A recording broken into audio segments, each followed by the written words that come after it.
I knew the week was going to end in federal paperwork the moment I watched Bradley Cross try to open a locked conference room by pulling on a door that clearly said, "Push." He stood there for a solid 5 seconds, tugging, frowning at the handle like it had personally betrayed him, before a junior analyst reached past him and pushed it open without a word. Bradley walked in like nothing had happened. That's the kind of confidence they don't teach you in engineering school, because engineering school teaches you to check your assumptions before you trust the door. My name is Dana. I'm not going to give you my last name, and I'm not going to tell you the real name of the company I worked for, because if I do, this post gets buried under so many layers of legal review that by the time it goes live, everyone involved will have retired, died of natural causes, or been reincarnated as a golden retriever. What I can tell you is that I was the lead cryptographic systems architect for a defense contractor that builds the digital vaults holding some of the ugliest, most inconvenient truths this country keeps under lock and key. I don't traffic in maybe. I traffic in 400 and something bit keys, air-gapped hardware, and silence so complete you could hear a hard drive think. I was standing by the break room counter, watching Bradley fail at basic architecture, when he finally noticed me. He straightened his posture the way middle managers do when they remember someone competent is watching, gave me that closed-mouth nod they must practice in a mirror somewhere between the gym and the parking garage, and said, "Dana." It didn't sound like a greeting. It sounded like he was cataloging a stain on the carpet. "Bradley," I said back, flat, professional, the same tone I used to read out a hash value. I have a security clearance that would make his HR-approved LinkedIn headline evaporate on contact.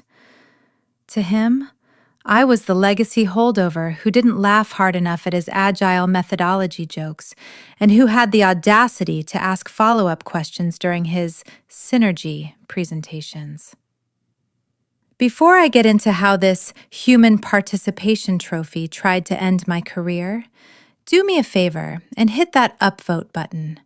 It costs you nothing, and it is currently the only dopamine I have access to, because I gave up caffeine the same week Bradley discovered kombucha, and frankly, I refuse to be caught liking the same beverage as that man.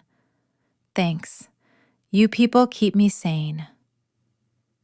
I walked back toward what my team affectionately called the vault, a windowless room kept at a chilly 68 degrees, humming with enough processing power to model a hurricane 3 weeks out, or, in a pinch, mine a small fortune in cryptocurrency until the sun burned out.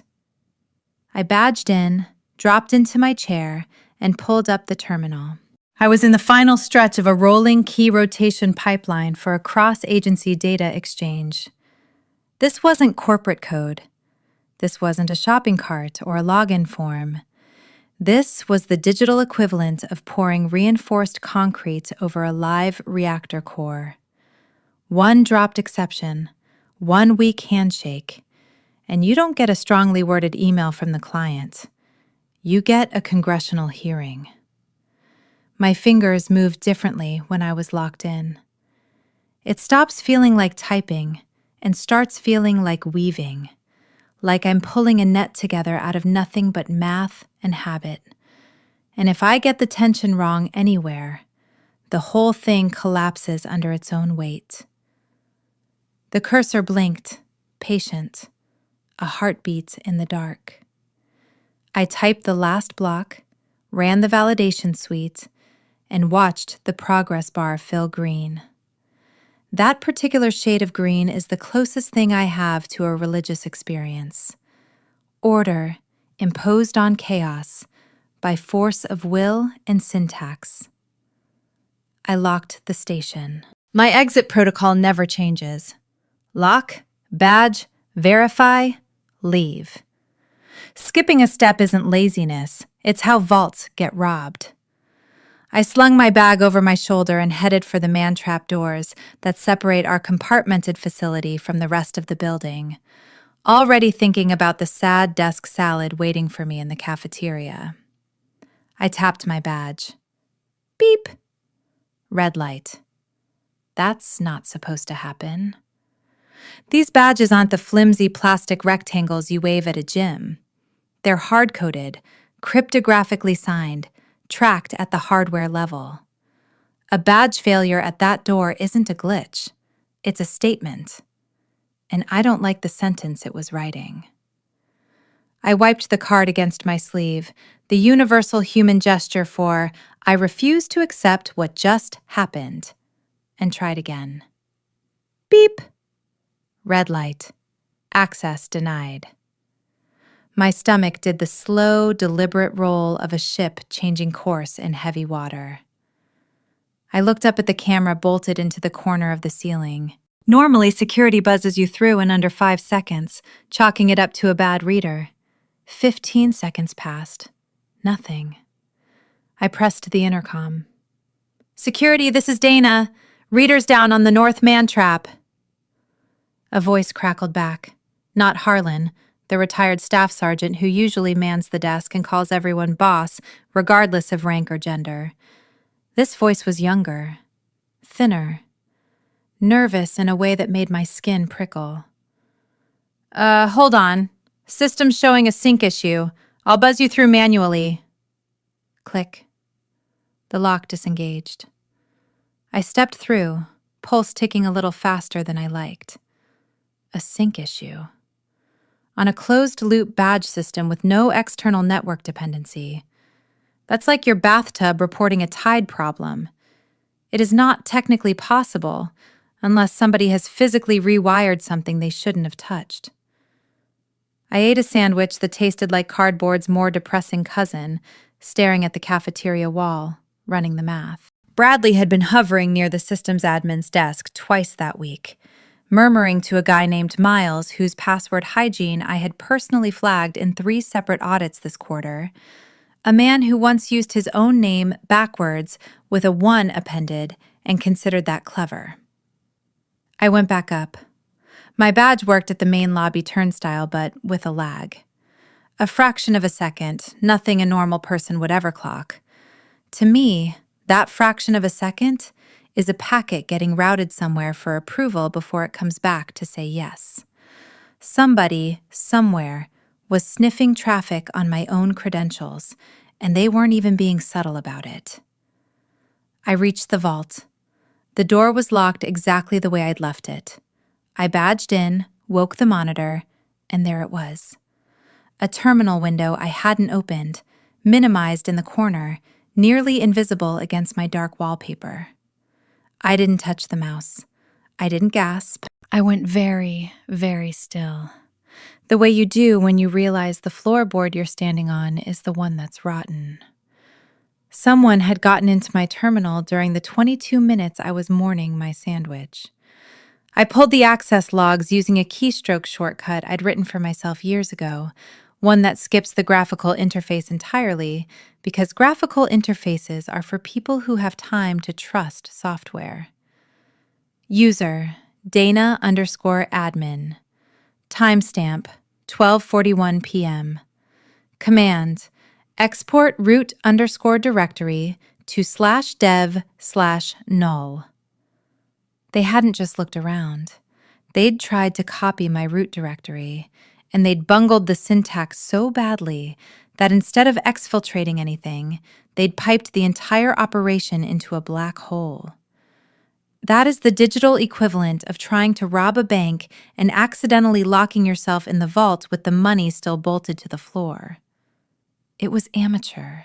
It was insulting. It had Bradley's fingerprints on it. Or the fingerprints of whoever Bradley had hired after watching 2 seasons of a hacking drama at 1.5 speed. I closed the window carefully. I didn't wipe the history. I didn't alert anyone. If they were already inside my own system, I needed a lifeboat, not a fire alarm that would just tell them I'd noticed. I reached into my bag and pulled out a small tube of hand sanitizer. The kind everyone still carries out of habit 5 years after it stopped being socially mandatory. Except This one wasn't hand sanitizer. It was a masked flash drive built into a working sanitizer shell, complete with a working pump because half measures get you caught. I plugged it into a maintenance port on the back of the tower, one that isn't monitored by our standard data loss prevention software, because I'm the person who wrote the exceptions list for that software. I initiated a silent mirror of the last 24 hours of server logs. Every login, every failed authentication, every quiet little intrusion. "You want to play games, Bradley," I murmured to the humming rack. "Let's play." The download finished in under 3 minutes. I pocketed the sanitizer, smoothed my blazer, and went back to my desk like nothing had happened. But the air in that windowless room had changed texture. It didn't smell like recycled air and ozone anymore. It smelled like a trap that hadn't finished setting itself yet. The summons arrived at 9 the next morning, sharp, an Outlook invite titled Status Alignment, marked high importance, no agenda attached. Just me, Bradley, and Denise from HR, a woman who always smelled faintly of lavender and unspent anxiety, like she kept a diffuser running specifically to cope with Bradley's existence. I walked into the glass-walled conference room everyone called the fishbowl, because the walls weren't quite soundproof, and the whole office could watch you get bad news like it was a nature documentary. There was a fake mahogany table that wobbled if you set your coffee down too firmly, and on the wall, a motivational poster of ants hauling a leaf, captioned, "Teamwork," as if any of those ants had been consulted about their workload. Bradley was already seated, no tie, wearing one of those quarter-zip fleeces that cost more than my first car, and is somehow designed to say, "I vacation somewhere with a lighthouse, but I also value your feedback." He had a manila folder in front of him, and he tapped it twice with his index finger before I'd even sat down. Denise wouldn't meet my eyes. She was reorganizing a stack of papers that had already been perfectly organized. "Dana, have a seat," Bradley said, doing his best impression of gravity. The corners of his mouth kept twitching upward like he couldn't help himself. He was enjoying this. He was practically humming with it. I sat, spine straight, hands folded, the posture I use for depositions and dentist appointments. "Is there a problem with the key rotation rollout? Compile finished clean this morning." "This isn't about the code, Dana." He opened the folder and slid a single printed page across the table. I looked at it. Standard company letterhead, no Department of Defense seal, no agency watermark, no timestamp from the central adjudication database that tracks every clearance in the federal system, mine included. Just a generic sans serif font, double-spaced, and a story dressed up to look like a memo. "We got flagged during the quarterly compliance sweep," Bradley said, dropping his voice half an octave, apparently his register for serious business. "Your top secret clearance has come back as expired, pending review. Effective immediately, we have to pull your access to all classified systems." The page said in so many words, "Subject clearance revocation. Reason, administrative lapse." I almost laughed. I mean that literally. It took real discipline not to laugh in his face like a cartoon villain who's just been handed a plan even a cartoon villain would find embarrassing. Clearances at my level don't lapse quietly on a Tuesday because somebody forgot to file something. They're monitored continuously. If mine had actually been pulled, I wouldn't be hearing about it secondhand in a room with a wobbly table. I'd already be in a windowless room somewhere far less charming, talking to 3 people who don't blink. "Expired," I repeated, voice level. "Interesting. My periodic reinvestigation isn't due until spring of next year. And typically the adjudication facility notifies the subject directly, by secure channel, before it ever reaches a contractor's HR department." Bradley waved a hand like he was swatting a gnat. The bureaucracy's a mess, Dana. You know that better than anyone. Point is, without an active clearance, you can't be in this building. You can't touch a terminal. You're a liability. Denise finally found her voice, and it wobbled worse than the table. We've put together a severance package. 2 weeks, plus continued benefits through Cobra. If you sign the separation agreement today, I'm not signing anything, I said. The temperature in that fishbowl dropped by what felt like 10 degrees. Bradley stopped tapping his folder. I'm not signing a voluntary separation. If you're firing me, fire me. Put it in the system. Terminated. Clearance failure. Do it. Bradley smiled. It was the smile of a man who has never once had to justify himself to a system smarter than he is. Fine. Have it your way. Badge and token, please. I reached into my bag and set my badge on the table. The hard plastic rectangle that had defined my mornings for 12 years, and beside it, my RSA token, the little fob that spits out a rotating 6-digit number every 30 seconds. What about the keys? Bradley said. Not a question. A demand dressed up as a formality. What keys? The encryption keys, the master passcodes for the vault. There it was. That was always the real ask, wasn't it? He didn't want me gone as much as he wanted what I was holding, so he could hand it to someone else and call it a modernization initiative. The keys aren't physical, Bradley, I said slowly, the way you'd explain photosynthesis to a Labrador. They're algorithmic seeds. They rotate on a schedule. They're generated in combination with my biometric profile. I can't hand them to you on a Post-it note. We'll figure it out. His jaw tightened. Security will walk you out. I stood. I looked at Denise, who still couldn't meet my eyes, and then at Bradley, dead on. You genuinely have no idea what you're doing, do you? You think this is an IT ticket. You think you can just swap the part out and the machine keeps running the same. I think your time here is done, he said, and something ugly slid under the surface of his voice. We need fresh perspective. Loyal perspective. Loyal. That was the tell. He didn't want competence walking these halls. He wanted somebody who'd nod along. And I had never once, in 12 years, been that person. I walked out without slamming the door, past the front desk where Harlan looked genuinely confused as I signed the visitor log on my way out, for the last time as an employee. Leaving early, Dana? Something like that, Harlan. Take care of yourself.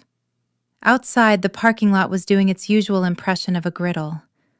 I got into my car, locked the doors, and sat there for a full 60 seconds doing nothing but breathing. My hands were shaking, not from fear, from the sheer effort of not screaming in a government-adjacent parking lot with security cameras on every light pole. He had just lied, in writing, about a federal security clearance. That's not a firing offense, that's a felony.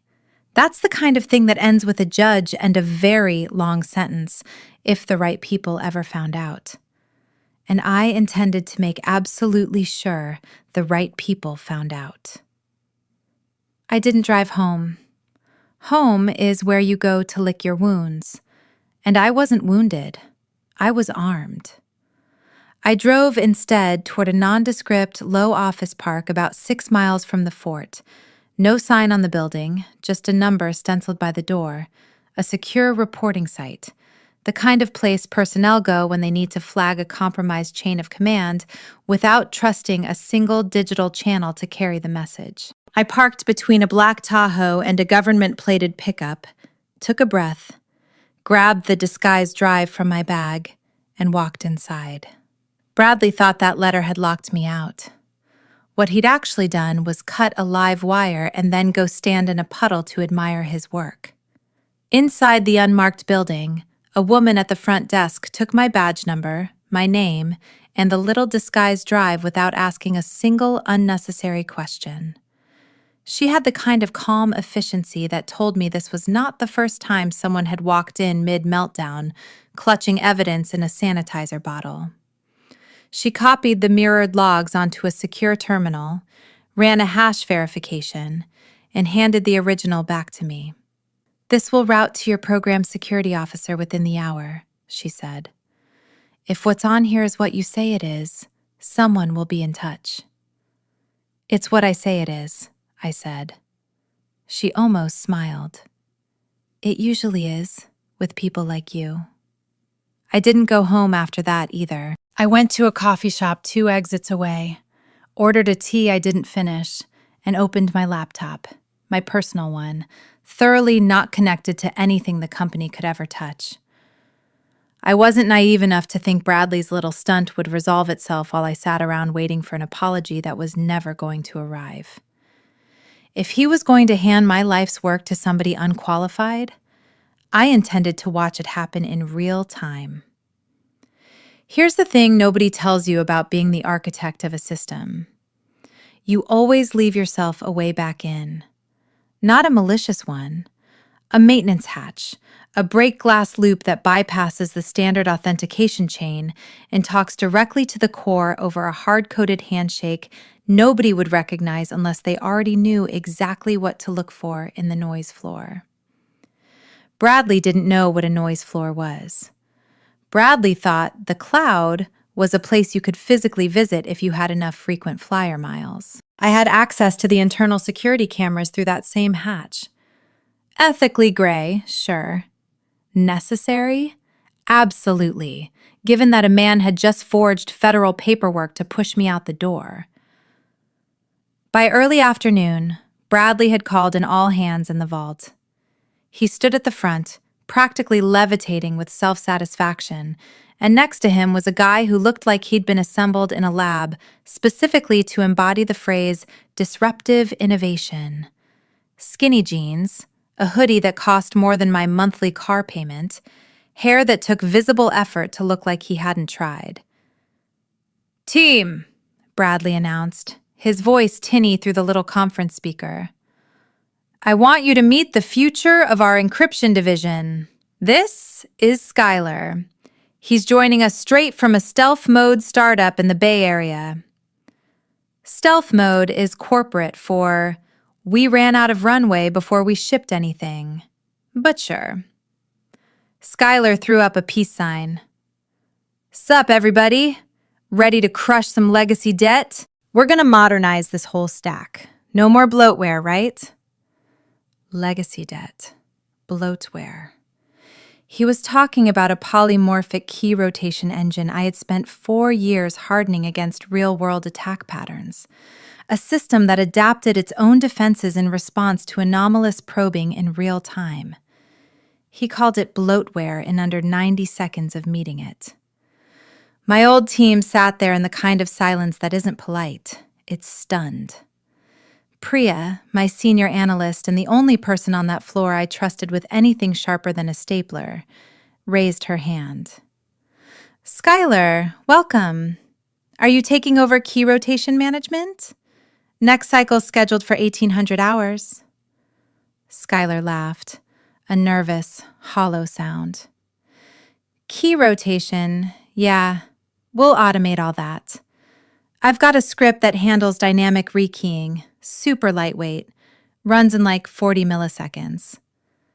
I groaned out loud, alone, in a coffee shop, loud enough that a stranger 2 tables over glanced up from his laptop. A 40-millisecond dynamic rekeying script for a military-grade air-gapped vault is the security equivalent of replacing a bank vault door with a shower curtain and calling it a UX improvement. Later that afternoon, the camera feed showed Skylar sitting at my old desk with his feet up on the console, typing on a mechanical keyboard he must have brought from home, loud, clicky, and probably crawling with crumbs from whatever he'd been snacking on. I switched over to the terminal mirror and watched his command history scroll in real time. Git pull origin main. Error. Repository not reachable. Git clone external URL. Error. Firewall rejected outbound connection. He was trying to pull code from the open internet into a closed, compartmented environment. He was trying to copy-paste from a public repository into a classified defense system, like it was a side project for a hackathon. "You absolute muffin," I whispered at my laptop. Bradley walked in a few minutes later, holding 2 coffees. "How's it going, Rockstar? Getting into the guts of it?"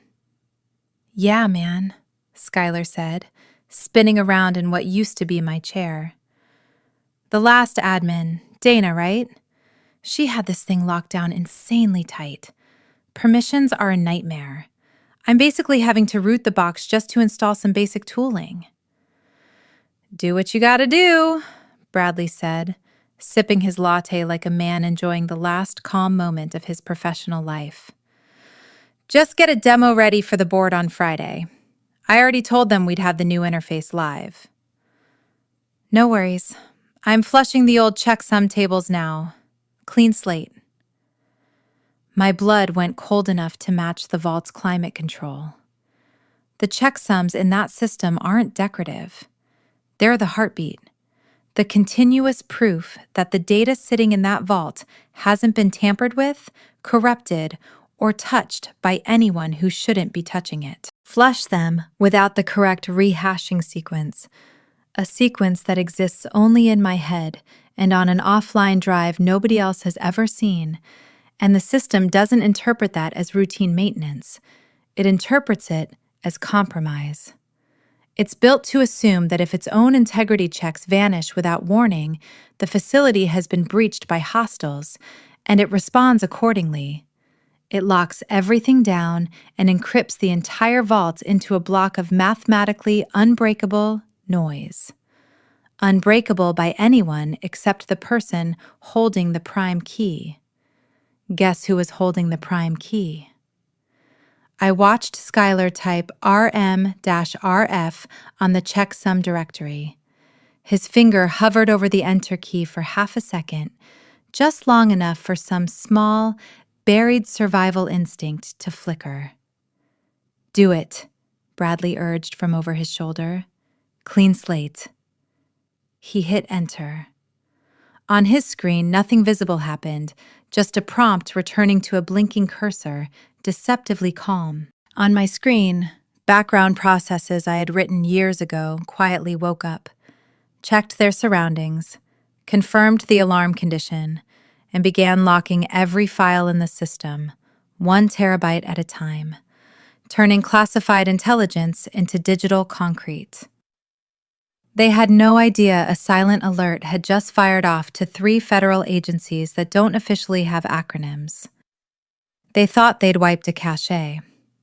What they'd actually done was weld every door in the building shut from the inside. I leaned back in my coffee shop chair and took a slow sip of tea, gone lukewarm. "Okay, Skylar," I murmured to the screen. "You wanted the wheel. Try not to steer us into the Pentagon." The trap wasn't something I'd built that morning. It had been sitting there for years, quiet, patient, waiting for exactly this kind of arrogance to walk into it. Now, all I had to do was wait for the people whose job it was to notice. The thing about a silent alarm is that it is, genuinely, silent. There are no flashing lights, no wailing sirens, no smug robotic voice counting down to detonation. That's television. In the real world, a silent alarm is a single 64-byte packet sent over a sub-frequency channel that doesn't touch the company's normal internet service at all. It hit a federal relay at 2:14 p.m. At 2:15, my personal phone buzzed, not a text, a push notification from an app disguised as a weather tracker, the kind of disguise that only works because nobody ever suspects the weather app. Severe alert. Region, Node 7. Node 7 was code for my old office. I authenticated with my thumbprint, and a chat window opened, the other party identified only by a string of numbers. Handler. We're seeing an integrity collapse on Vault Node 4. Did you authorize a checksum flush? Me. Negative. I was terminated yesterday. Badge revoked by Site Director Bradley Cross. The three dots pulsed for a long, long time. I could picture the scramble happening in some windowless room in Northern Virginia. Analysts pulling logs, realizing the registered prime administrator was gone. Realizing some kid named Skylar was currently rewriting core security protocols with all the caution of a toddler holding a lit sparkler. We have no record of a clearance withdrawal on file. You remain the registered prime admin. Please confirm current status. Cross claims my clearance expired administratively. He removed me from the building. Current terminal activity is unauthorized. Understood. Hold position. Do not attempt remote login. Do not contact the site. We are initiating trace protocols. Stand by for further instruction. I was watching Skylar on the mirrored camera feed the whole time. He was frowning at his screen, tapping the trackpad like it owed him money. "Hey, Bradley!" he called out. "Weird thing. The user database is giving me gibberish when I try to open it." Bradley leaned in over his shoulder. "Probably just reindexing. Give it a sec." "No, look. The file names. They're all turning into random strings. That normal?" It was the encryption cascade doing exactly what it was designed to do. The system eating its own metadata to keep the underlying data safe from whoever had just tried to gut it. It was, genuinely, one of the more elegant things I'd ever watched happen to my own code, and I was furious it had to happen this way. My phone buzzed again. Handler. Trace confirms unauthorized activity from user Skylar. Administrative privileges granted under duress. This is a Category 1 breach. Federal contract authorization for this facility is suspended, effective immediately, pending full forensic review. A grim, unpleasant satisfaction spread through my chest, the kind you get when a bill finally comes due for someone who spent years avoiding the mail. A Category 1 breach isn't a slap on the wrist. It's a call your lawyer and possibly your priest level of consequence. It meant the company had, on paper, failed to protect national security information, and their authorization to handle any of it was frozen until an audit that could take the better part of a year confirmed otherwise. Bradley's phone started ringing on the desk beside Skylar's keyboard. He glanced at it, annoyed, the way you glance at a telemarketer. DC area code, he muttered. Probably a robocall. He declined it. He had just declined a call from the federal government about a Category 1 security breach he had personally caused, and he thought it was a robocall. I laughed so hard into my tea that the stranger 2 tables over actually got up and moved.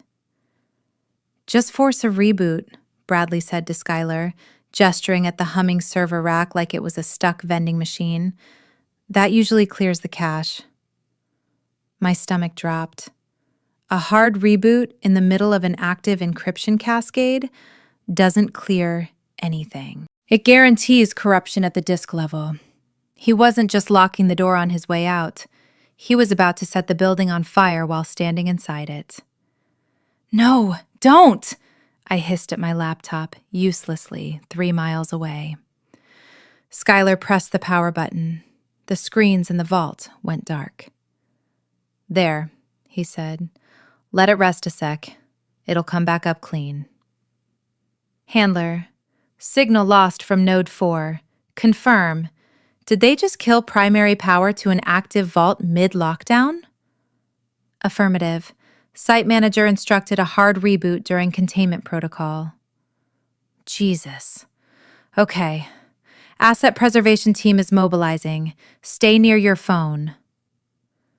Asset preservation team is polite federal phrasing for men with subpoenas and, occasionally, guns. I leaned back in my chair. The damage was almost certainly catastrophic. Unless, of course, somebody happened to have a fully mirrored offline backup of the entire vault structure, disguised as a common bathroom item, sitting in her handbag. Bradley had just torched millions of dollars of federal work and compromised national security to install his college roommate's friend, and he had absolutely no idea the only lifeboat in the ocean of consequences he'd just created was 3 exits away from him, cooling in a coffee shop refrigerator case next to somebody's oat milk. I checked the time. 3:30. Traffic from the coast to Maryland at that hour is its own kind of federal crime. The asset preservation team wouldn't reach the building until morning. That gave Bradley and Skylar one full night to marinate in the consequences of their own confidence. I decided to order myself a pizza. Extra everything. I had earned it. You have to respect the sheer, uncut hubris of a certain kind of man, though, because even with the server rack sitting dark and silent, cooling down from what amounted to a self-inflicted digital wound, Bradley decided that afternoon was still the right time to celebrate. Around 4:30, the office admins wheeled a cart into the open floor outside the vault. Plastic champagne flutes, a bucket of ice, 3 bottles of sparkling wine that had clearly been selected for their proximity to the register rather than their vintage. A banner reading, "New Era, Fresh Talent," hung crookedly off the whiteboard, taped by someone who had not measured anything. I watched through the break room camera. The staff looked uneasy in the way people look when they know something is wrong, but nobody's told them the shape of it yet. They knew I was gone. They'd all felt the badge readers acting strange. They knew maintenance had been dragging on far too long for a routine update. But free wine is free wine, and people gathered anyway.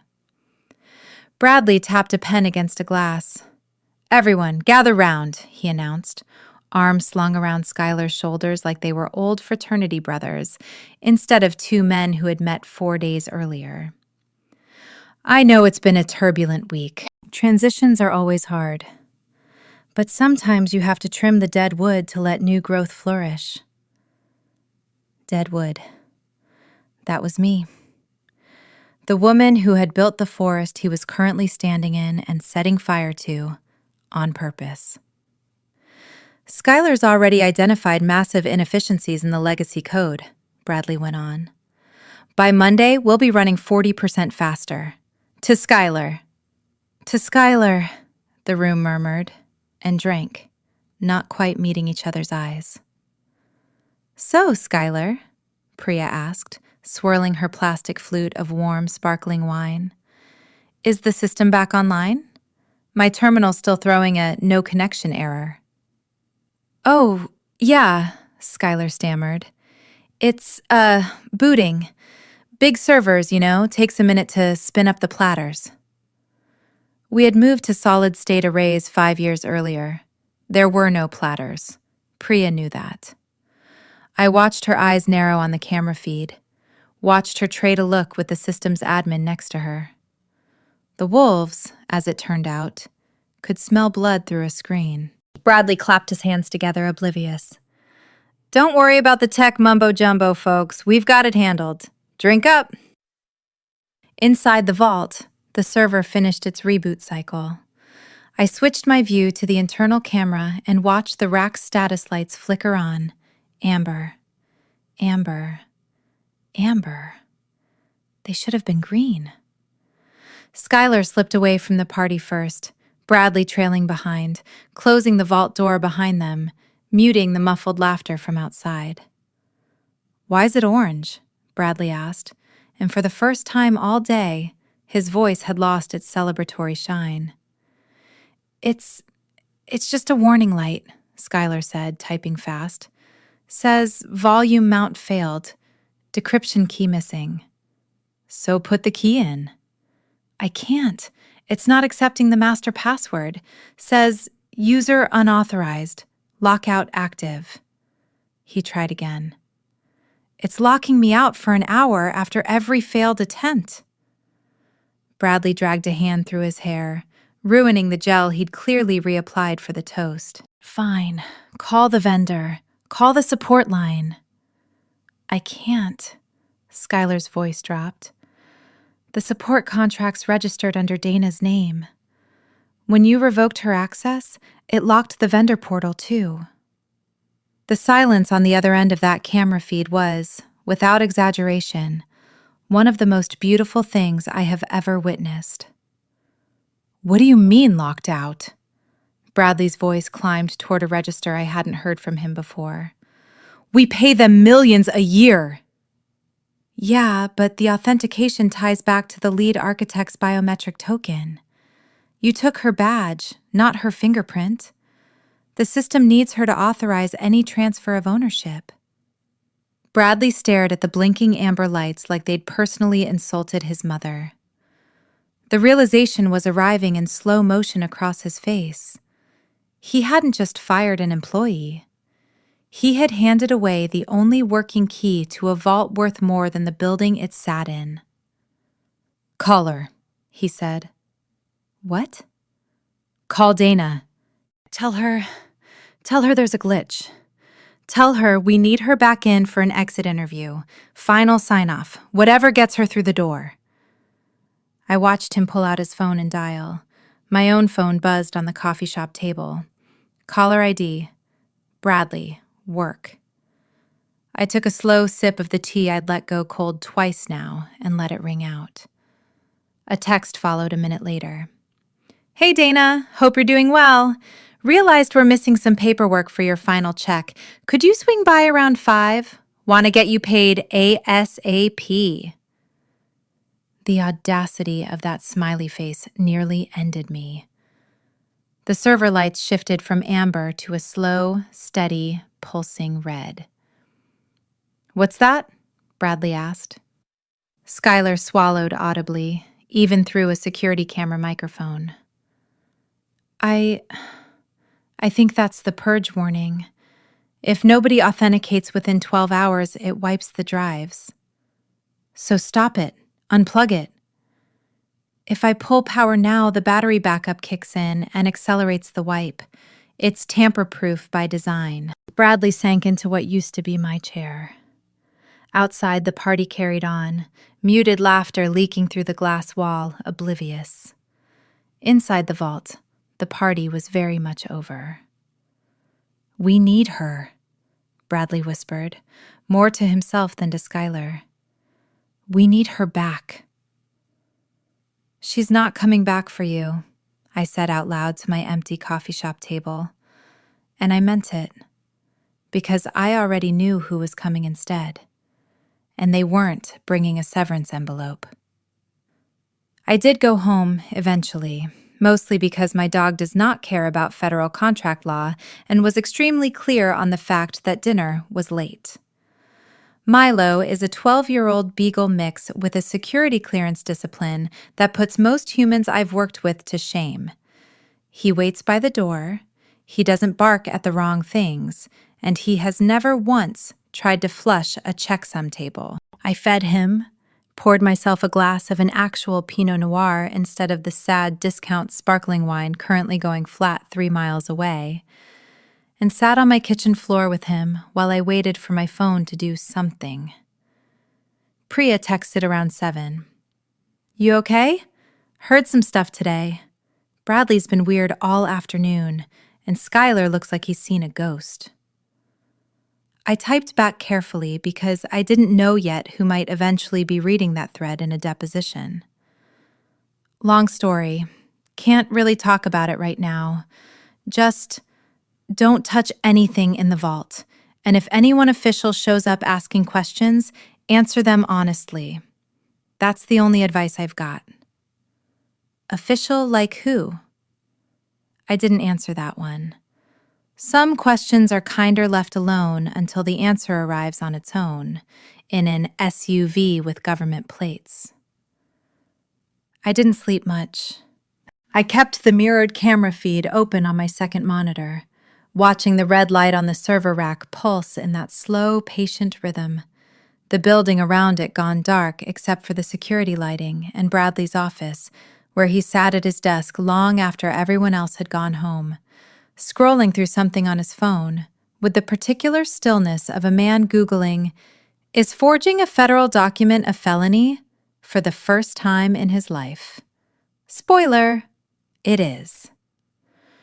By 6 in the morning, I'd showered, made coffee I didn't finish, and pulled up the disguised drive from where it sat charging, because, yes, it also functioned as an actual, if underpowered, hand sanitizer dispenser, because I do not do things by half, and set it by my keys.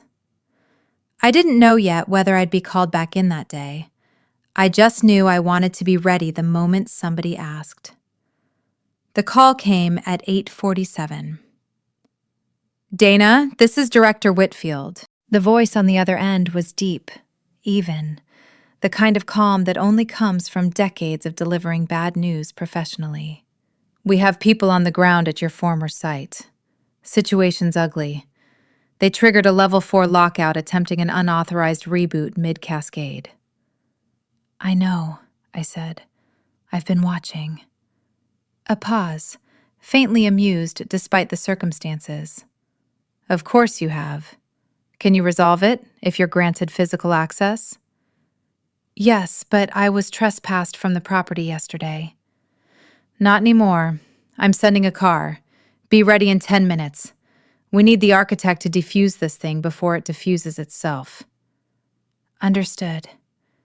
I hung up, went to my closet, and put on the navy blazer I saved for depositions, court appearances, and, apparently, apocalypses. I clipped Milo's leash to the hook by the door out of pure habit, realized I wasn't taking him to a federal incident response, laughed at myself in a way that bordered on unhinged, and grabbed my bag instead. The car that pulled up outside my building at 8:57 wasn't a sleek black SUV. It was a military police cruiser, lights off, subtle in the specific way that only a vehicle allowed to not be subtle chooses to be. 2 MPs in dress uniforms sat up front. I climbed into the back seat like I did this every Tuesday. "Ma'am," the driver said by way of greeting. "Morning," I said. "Nice car." He didn't smile, but I caught the corner of his mouth twitch, and I decided to take that as a win. We pulled up to the office building at 9:15. The parking lot looked wrong in that specific way a familiar place looks wrong when something's shifted underneath it. Prius Honda in its usual spot. The system's admins beat up Jetta, but parked directly in the space reserved for Visitor of the Month, a black Chevy Suburban with tinted windows, government plates, and absolutely no bumper stickers. Bradley, I would later learn, arrived at 8 sharp, looking like he hadn't slept, his beloved quarter-zip fleece wrinkled beyond recognition. He walked past the Suburban, slowed, looked at it the way you'd look at a dog you weren't sure was friendly, and hurried inside, probably hoping it belonged to some routine corporate inspector. He had no way of knowing that corporate inspectors don't typically arrive in vehicles with satellite antennas bolted to the roof. Inside the vault, I know this part secondhand from the logs and from Priya later, though I'd already pieced most of it together from the camera feed the night before. Skylar had fallen asleep on the floor sometime around 3 a.m., surrounded by a small landfill of energy drink cans, having spent most of the night trying to brute force a lockout mechanism that would have taken a supercomputer several thousand years to crack by accident. The server rack was still pulsing that same slow, insistent red. Bradley kicked Skylar's shoe. "Get up! Whose car is that outside?" Skylar groaned, wiped drool from his cheek. "What car?" "The black one, Suburban. Did you call somebody?" "I can't even get outgoing email to work, man. How would I call anybody?" There was a knock at the vault's glass door. Not a polite knock. An authoritative one, the kind that announces its owner's job title before anyone opens their mouth. Standing there was not the police, which somehow made it worse. It was a woman in a charcoal suit, holding a tablet instead of a clipboard, radiating the specific energy of someone who has never once needed to raise her voice to get what she wants. "Bradley Cross?" she asked. Her tone was dry as chalk dust. "Yes, who's asking?" "Special Agent Raina Voss, Defense Counterintelligence and Security Agency. We're conducting a compliance audit on your facility's clearance records following a flagged irregularity." Bradley's face went the color of the wall behind him. "Irregular?" No, this is just routine maintenance. Upgrades." "Upgrades," Agent Voss repeated, not writing anything down, simply staring at him with the patience of a woman who had clearly seen this exact excuse fail before. "Is that why your primary encryption node has been offline for 18 hours? And why we've lost telemetry on the entire vault?" "It's a temporary glitch. My team's on it." Bradley gestured vaguely toward Skylar, who looked, in that moment, remarkably like a raccoon caught mid-heist in a kitchen light. "I see. And where is your registered lead cryptographer, the prime administrator on file for this node?" She's no longer with the company," Bradley said. "We let her go. Clearance issues." Agent Voss's eyebrows moved a fraction of an inch, which, from what I'd come to understand about her over the following weeks, was the equivalent of another person gasping out loud. "Clearance issues. That's interesting. Our records show her clearance as fully active and, frankly, exemplary. She's the only individual currently certified to operate this specific node." "There was an administrative lapse," Bradley stammered, recycling a lie that had already curdled overnight. "We're sorting it out. Skylar's been brought on to handle the transition." Agent Voss looked at Skylar. She looked at his hoodie. She looked at the small mountain of energy drink cans. She looked, finally, at the slow, pulsing red light behind him. "I'll need to see your access logs," she said. "And I'll need you to step away from that terminal. Now." "Now, hold on a minute," Bradley tried, gathering the last scraps of his authority around him like a coat 2 sizes too small. "This is a private company. You can't just, Mr. Cross." She cut him off without raising her voice, which is somehow more effective than yelling ever is. "You are a federal contractor operating a classified vault under a government security agreement. You are not a private company this morning. You're a tenant, and it appears you've broken the terms of your lease." She motioned to 2 men who'd entered quietly behind her, dressed not in suits but in technical field gear, who moved past Bradley like he was furniture and began connecting equipment directly to the server ports. Bradley pulled out his phone and ducked into the hallway. My own phone buzzed a moment later, in the back seat of the cruiser still winding through the parking lot. Caller ID. Bradley. Work. I let it go to voicemail. A text followed, all caps in places, punctuation abandoned entirely. "Dana, pick up. The feds are here. Tell them you quit. Tell them it was voluntary. I can fix this. It'll double your salary." I laughed, alone, in the back of a police cruiser, loudly enough that the driver glanced at me in the rearview mirror. Double my salary. He was going to be lucky if he wasn't paying legal fees well into the next decade. I typed back, finally breaking my silence with him. "My clearance has expired, remember? I can't discuss anything security-related with you. That would be a violation." I watched, through the camera feed still open on my phone, as he read it in real time, standing in that hallway. He froze. He looked up at the security camera mounted above him, the same one I'd been watching him through for 2 days straight, and something shifted behind his eyes as he understood, all at once, that I hadn't just disappeared. I'd been watching the entire time. The silence protocol was over. The noise was about to begin. The cruiser pulled up to the entrance in the lobby, already loud with government vehicles parked at odd angles outside, went dead quiet the moment I stepped out, flanked by two MPs in full uniform. Whispers stopped mid-sentence.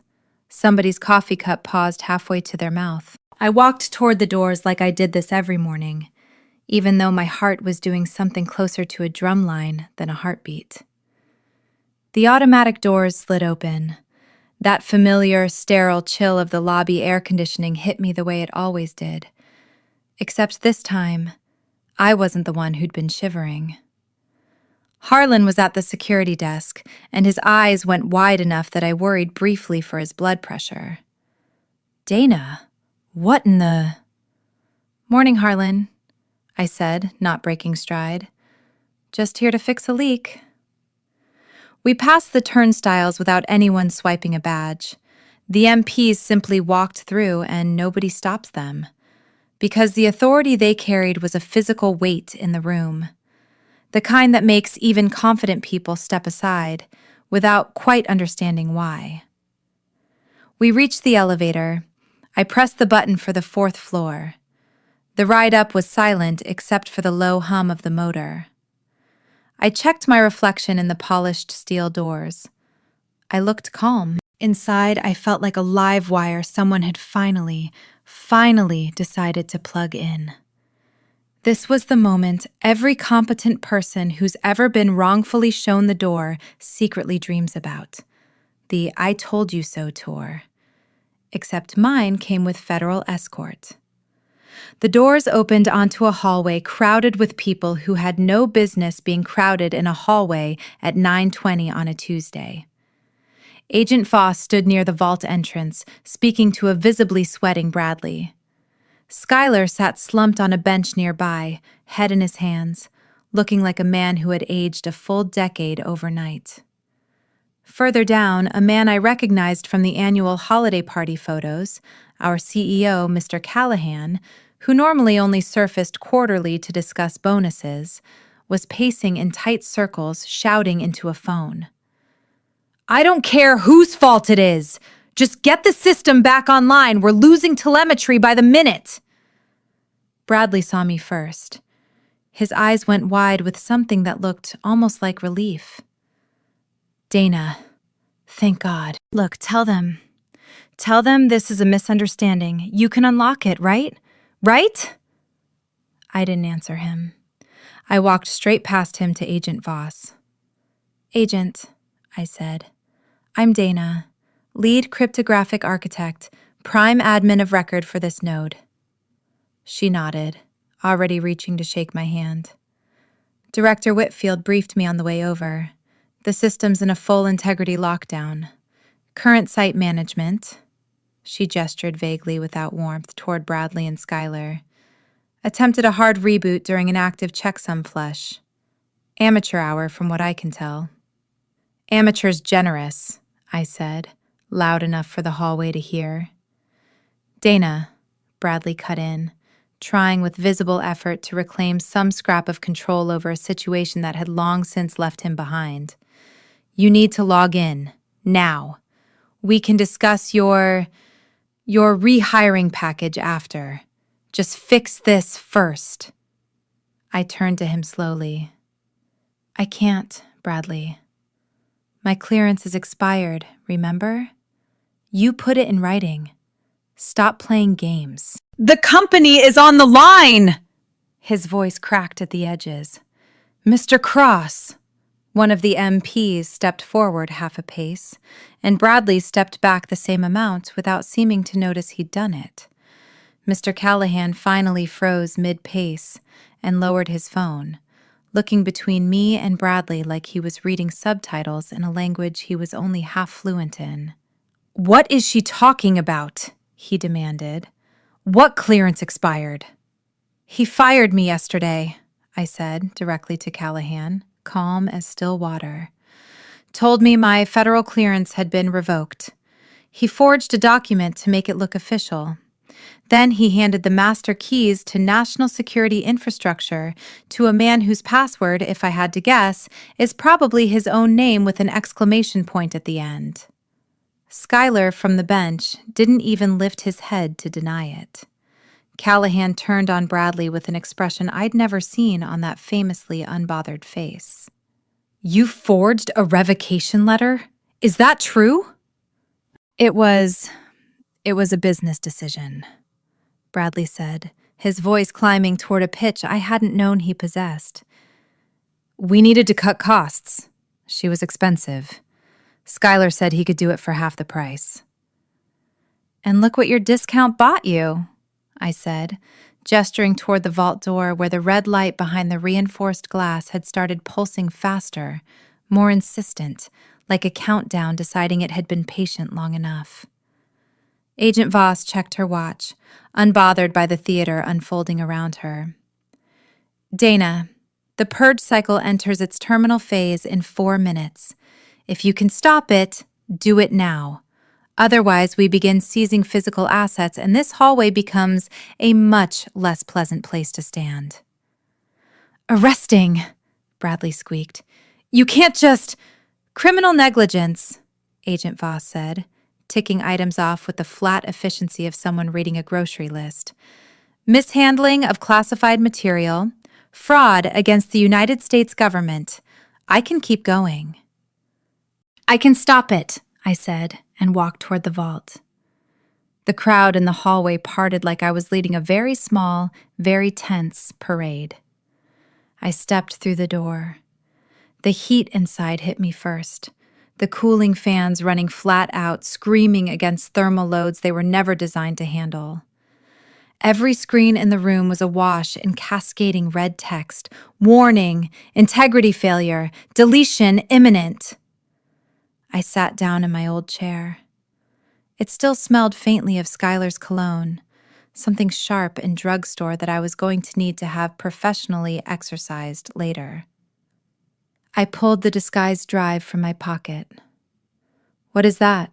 Schuyler asked from the doorway, some last flicker of curiosity surviving the wreckage of his night.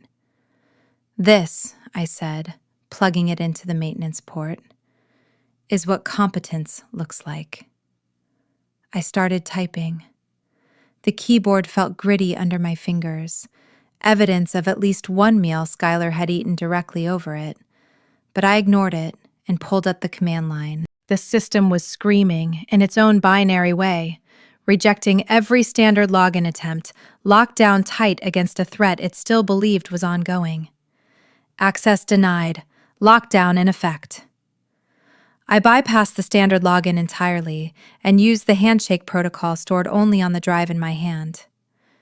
Initiate_override -- source equals USB_mount_01 -- key equals 256-bit hash string.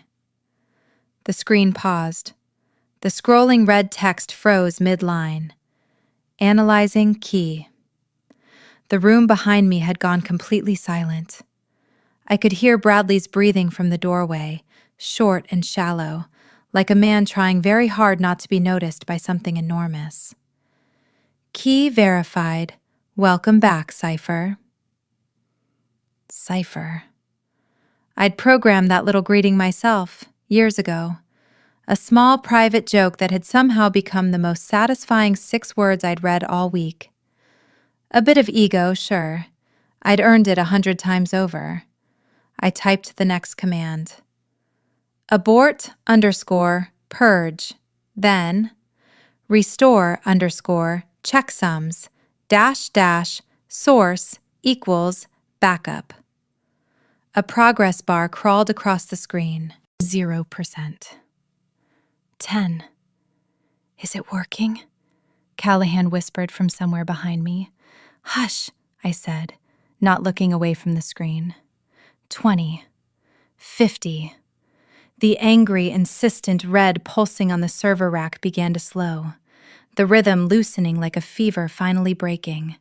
The lights flickered, shifted to amber, held there for one long breath, and then finally settled into a solid, steady, unmistakable green.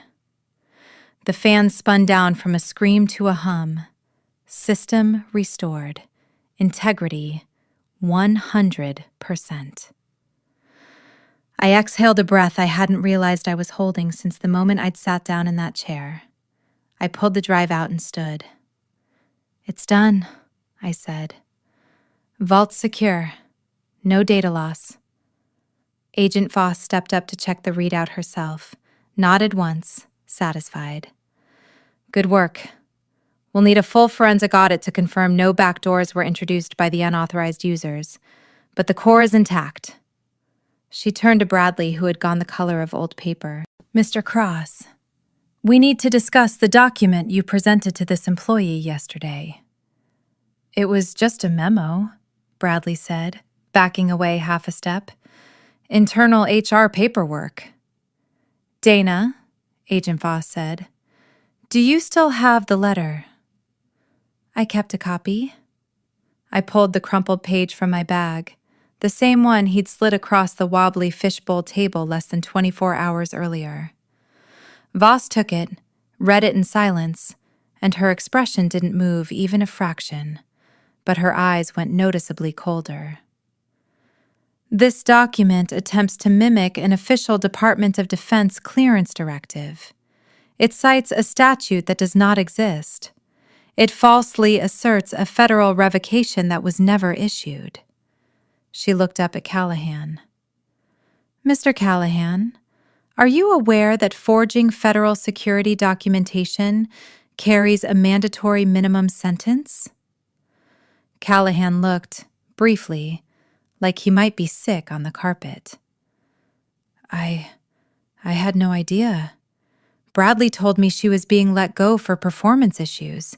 He never once mentioned a clearance revocation to me directly." "He lied to you," I said simply. "He lied to hire his friend, and he risked this entire company's federal contract to do it." Bradley was cornered now, visibly, and he looked to Skylar for some kind of backup that was never going to arrive. Skylar was too busy trying to become one with the drywall. "It was a business decision!" Bradley's voice cracked entirely this time, all pretense of composure gone. "She was unmanageable! She didn't fit the culture!" "The culture of what?" I asked. "Incompetence?" "You're right, Bradley," I added before he could answer. "I really don't fit that culture." Agent Voss signaled the two MPs standing at the vault door. "Bradley Cross, you're being detained for questioning regarding mishandling of classified material and fraud against the United States government." "You can't arrest me," Bradley sputtered. "I'm a director." "Not anymore," Callahan barked, some of his composure returning as fury finally overtook shock. "You're fired, Bradley, effective this second." He turned and pointed at Skylar. "And you, get out. Don't touch a computer. Don't touch a company phone. Just leave."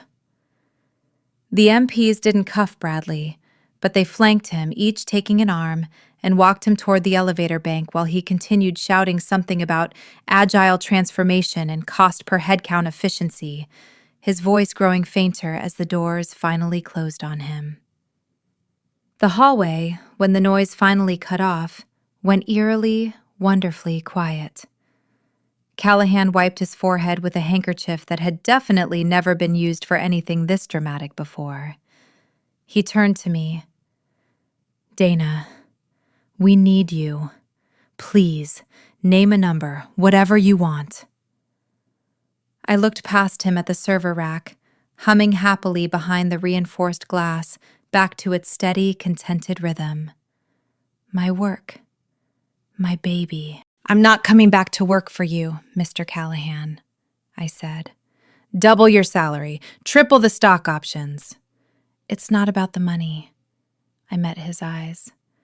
"You let a man like that tear apart 4 years of my work because it was more convenient than double-checking a piece of paper. You didn't ask a single question, you just signed." "Then what will you do?" Agent Voss stepped in before he'd finished the sentence. Actually, Mr. Callahan, the agency is assuming direct oversight of this node. We're transferring both the contract and the relevant personnel. She turned to me. Director Whitfield would like to extend an offer. Direct federal hire. No contractors between you and the work. No middle management standing between you and a decision that matters. I smiled, and I meant it. I think I'd like that. The transition happened fast, faster than I think anyone in that building was emotionally prepared for. By noon, federal teams were moving through the office in numbers, boxing up hard drives, tagging evidence, shredding paper files that should have been shredded years earlier for entirely different reasons. My former employer, because by lunchtime that's exactly what it had become, was, for all practical purposes, gutted. Without the defense contract underpinning nearly 40% of its revenue, it was just another mid-sized tech firm with too much office space, a bad case of middle management bloat, and a stock price already sliding downward on the first rumor of a federal raid. Investors, it turns out, do not love the words asset preservation team. I packed up what little remained mine from the vault. A framed photo of Milo, who, again, has better security discipline than most of the men I've worked with, my favorite mug, a small cactus that had survived 4 years of recycled air, and my own inconsistent watering schedule. Skylar was waiting by the elevator with a cardboard box of his own, looking like a kicked puppy who'd only just realized the yard he'd been playing in belonged to somebody else. "I didn't know," he mumbled as I passed. "Bradley said it would be easy, said it was just maintenance." I stopped. "Encryption isn't maintenance, Skylar. It's a language. If you don't speak it, you don't get to shout over people who do." I pressed the elevator button and didn't wish him luck, because I genuinely didn't have any to spare that morning. He'd probably land somewhere else eventually, some app startup, ruining somebody's data privacy for a modest salary and unlimited PTO he'd be too anxious to ever actually use. That's typically where guys like that end up. It's a soft landing, all things considered, and softer than he deserved. Outside, the air smelled like August and diesel exhaust and, faintly, like relief. Agent Voss was waiting by the sedan that would take me, briefly, back to my apartment to grab a few things before my first official day. "We pulled the logs from your drive," she said, holding up the disguised sanitizer bottle like it was a piece of fine art in an evidence bag. "They confirm everything. Cross's attempts to bypass protocol, Skylar's unauthorized access, the negligence, the forged revocation letter. It's a clean case. He's looking at significant time, plus a permanent ban from any future government contracting work." "Good," I said. "He'll be lucky if he manages a shift at a mall kiosk after this." "Better than he deserves, honestly," I said. And Voss actually laughed. A short, real laugh that surprised us both a little. "Welcome to the team, Dana," she said, and handed the drive back. "Keep this. It's technically evidence, but you clearly know how to look after it better than we would." "Nobody checks the hand sanitizer," I said. "Security through obscurity." I got into the car. As we pulled away, I looked back at the building one last time through the rear window. It looked small from that angle, unremarkable. A glass box full of people who had spent years pretending to be more important than they were. My phone buzzed once, a notification I'd been ignoring since the day before. "Bradley Cross wants to add you to his professional network." I hit block, and it felt like locking a door I'd never have to walk back through. The following weeks moved faster than I expected. There's a particular kind of whiplash that comes from going straight from a wrongful termination to a federal onboarding packet, and I lived most of it in a fog of paperwork, briefings, and one memorably long conversation with an agency attorney about the legal definition of unauthorized access as it applied to my own backdoor maintenance hatch, which, mercifully, turned out to be very defensible given that I had, at all times, been the registered and cleared owner of the system in question. Turns out, building your own break glass protocol into infrastructure you're legally responsible for isn't hacking, it's diligence. Who knew? Bradley's case moved through the system with the particular grinding inevitability of federal prosecution, slower than anyone wanted, but relentless. The forged letter alone was enough to open a fraud investigation. Add mishandling of classified material, the unauthorized transfer of a compartmented system to an unvetted individual, and roughly 24 text messages that read like a man actively confessing to a crime in real time, and there wasn't much of a defense left to mount. His attorney reportedly tried to argue aggressive cost optimization as a mitigating factor at a preliminary hearing. I'm told the judge did not find that persuasive. Schuyler, for his part, cooperated fully and quickly, which surprised exactly no one who'd watched him try to Git clone his way into a classified vault. He wasn't charged criminally. The agency's read was that he'd been a tool, not an architect, of the whole disaster, a distinction that mattered a great deal to a prosecutor and not at all to me. Last I heard, through the industry grapevine that never quite stops churning, he'd taken a junior role at a consumer fintech startup, somewhere with significantly lower stakes and, hopefully, significantly better password hygiene training. Priya texted me the week after everything blew open, a single message that made me laugh out loud in the middle of a federal briefing room, which is not generally advisable. Priya, so are you like a spy now? Me. I was always kind of a spy, Priya. You just didn't have the clearance to know that. Priya, I'm putting in my transfer request the second HR reopens. She did, 3 weeks later, and I made sure her paperwork landed on the right desk. My first day at the agency looked almost aggressively normal, which, after the previous 2 weeks, felt like its own kind of luxury. No fishbowl conference room, no wobbly mahogany table, no motivational poster of overburdened ants. Just a badge that worked every single time I tapped it. A windowless room that smelled like ozone and recycled air the way a good vault should, and a small brass plaque on my new office door that said, simply, D, Systems Architecture, no last name required. Because in my line of work, the fewer names attached to a title, the better everyone sleeps at night.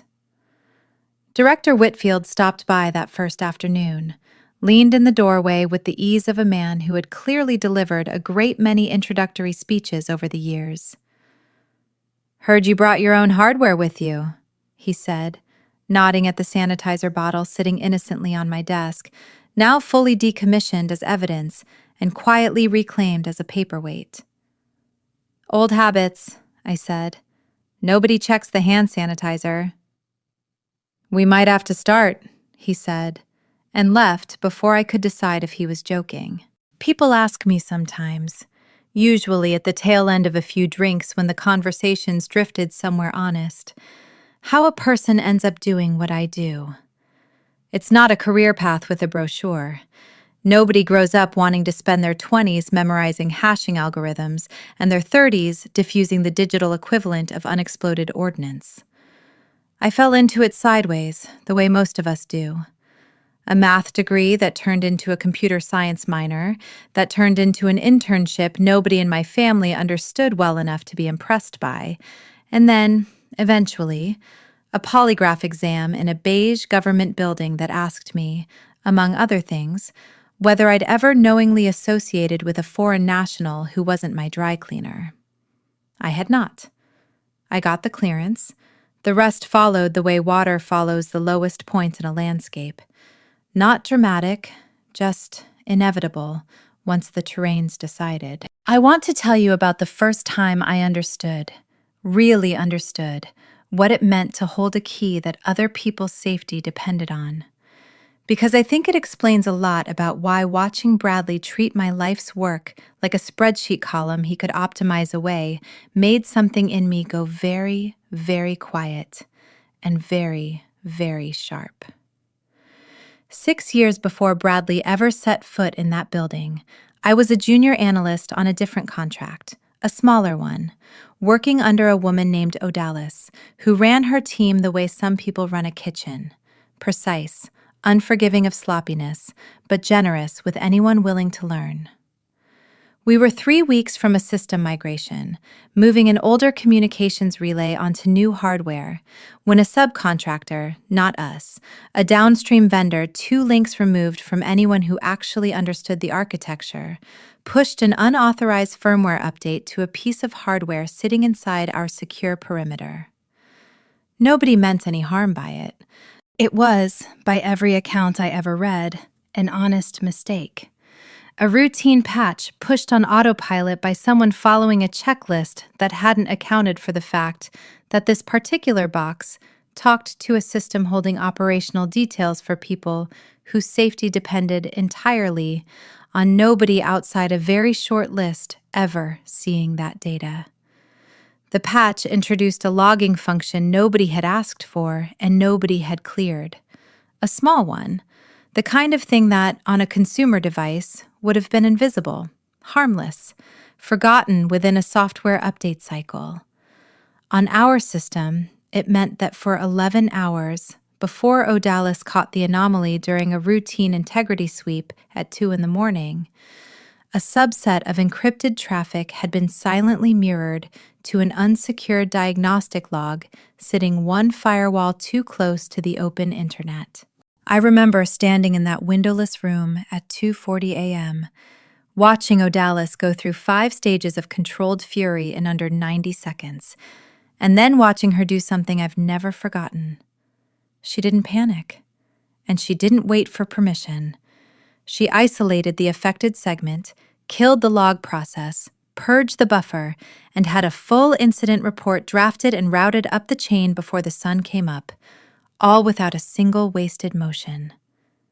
Nobody outside that room ever knew how close it had come to being a genuine catastrophe, because she treated 11 hours of exposure with the same seriousness most people reserve for a 5-alarm fire, and she did it alone, at 2 in the morning, without asking anyone whether it was worth the trouble.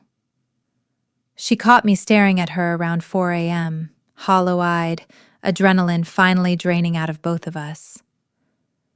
"You want to know the secret?" she said, not really a question. "The secret is that nobody's coming to save you in the moment it actually matters. By the time help arrives, you're either fine or you're not. And which one depends entirely on what you did in the 90 seconds before anyone else even knew there was a problem." I never forgot that. I built my entire career around it, quietly, without ever making a show of it, which is probably why Bradley looked at 12 years of that discipline and saw nothing but an inconvenient line item. He never once asked me what would happen if the system he was so eager to hand to a stranger ever needed defending in the 90 seconds before help arrived. He assumed help would simply always be there, on time, unquestioning, because in his entire professional life, it always had been. That's the fundamental difference between people like Bradley and people like Odalis, and, I'd like to think, people like me. Some of us have stood in the room at 2 in the morning. Some of us haven't, and it shows. Every single time it matters. Odalis retired 4 years ago to a small house near the coast with a garden she talks about with more enthusiasm than she ever talked about firmware. I still send her a card every year, and every year she sends one back with exactly one line of advice, unsigned, in handwriting I'd recognize anywhere. Trust the logs, not the people telling you not to check them.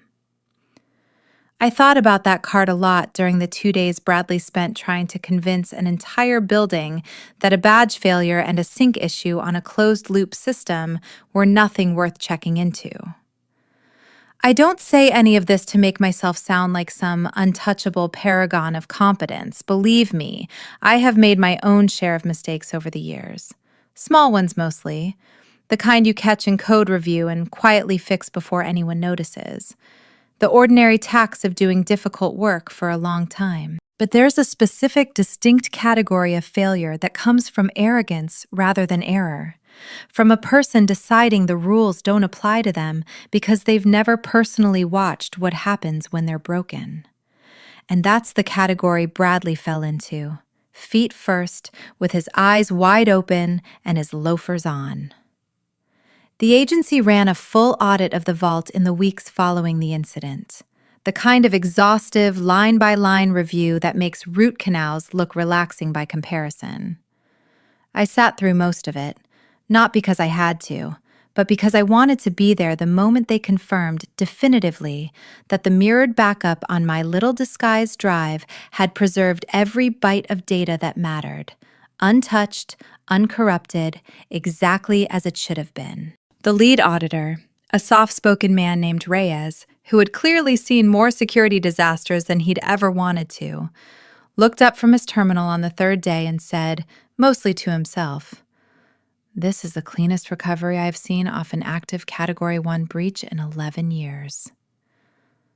"Good system," I said. "Good backup discipline." "Good architect," he corrected, not looking up, and went back to his review. I didn't argue with him. I want to pause the story here and answer a few things I already know some of you are going to ask in the comments, because I've posted enough of these over the years to know the questions before they're typed. Yes, this really happened, more or less exactly the way I've described it, with names changed, technical details softened just enough that nobody can reverse engineer which facility this was, and a couple of scenes compressed for pacing because nobody wants to read a real-time transcript of federal paperwork being filed. No, I'm not going to tell you the name of the company. And no, I'm not going to tell you which agency I work for now. And if you ask a third time, I'm simply going to assume you're either a very persistent journalist or a very unsubtle background investigator. And either way, the answer's still no. Yes, the hand sanitizer thing is real. And yes, I've since had 3 different colleagues ask me where they can buy one. And no, I'm not telling you that either. Because the entire point of a disguised device is that it stops working the moment everyone knows what it looks like. A few of you, when I first started telling pieces of this story to friends, asked why I didn't just go straight to HR the moment I found the unauthorized terminal access, instead of quietly mirroring the logs and walking away like nothing happened. It's a fair question, and the honest answer is that, in a facility like mine, HR is not the first line of defense against a security breach. The security officer and the federal chain of custody are, and going to the wrong door first can actually compromise an investigation before it even opens, because it tips off whoever's responsible before the people with actual authority to act have a chance to move. HR handles performance reviews and severance packages. It does not handle federal espionage-adjacent incidents, and conflating the two is exactly the kind of mistake that gets people's careers, and occasionally their freedom, quietly ruined. I went to the door built for exactly this situation, and it worked precisely the way it was designed to. Others have asked whether I feel bad about how things ended for Bradley, given that he lost his job, his freedom, and by all accounts his engagement, since his fiancée reportedly ended things about 6 weeks into the investigation, according to Priya, who still has eyes and ears in that building, and who reports back to me periodically with the enthusiasm of someone watching a soap opera she used to live inside. I don't feel bad. I want to be very clear about that, because I think there's a temptation in stories like this to perform a little bit of hollow sympathy at the end, a gracious little, I hope he learns from this. And I'm not going to do that. Because I don't think he's learned anything. And I don't think forced humility ever teaches a person what earned humility does. Bradley didn't make one mistake. He made a long, deliberate chain of them, each one designed to protect his own ego at the expense of other people's safety. And he only stopped when the consequences finally outran his ability to talk his way past them. That's not a tragedy. That's a math problem finally solving for the correct answer. The sentencing hearing happened 8 months after everything blew open, in a federal courthouse close enough to the coast that I could smell salt air in the parking lot on my way in.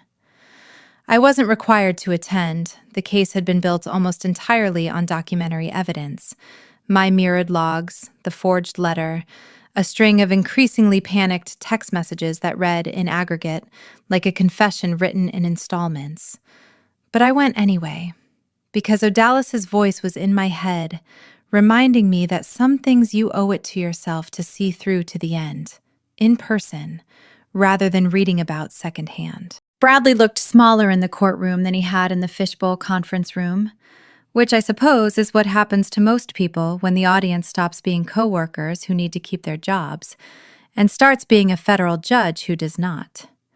He'd traded the quarter-zip fleece for an ill-fitting suit that made him look like he was attending someone else's job interview.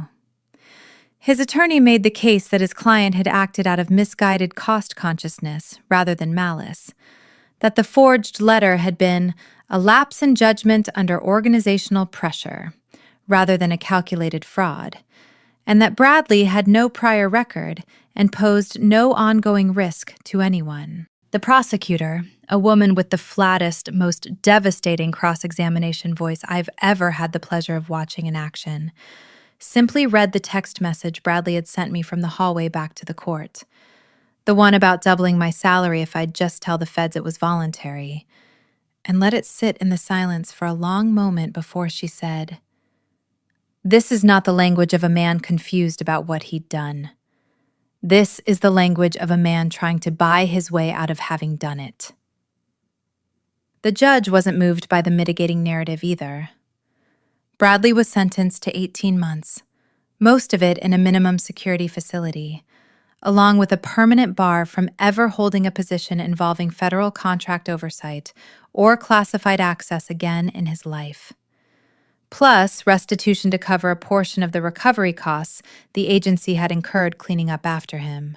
It wasn't the harshest sentence available under the statute, and I'm told his attorney called it a win, which tells you something about how bad the alternative would have been.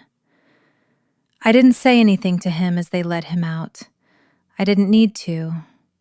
He looked at me once, from across the room, right before the bailiff took him through the side door, and I watched something in his expression that I can only describe as the exact moment a person finally, fully understands that the world was never going to bend around their confidence the way it always had before.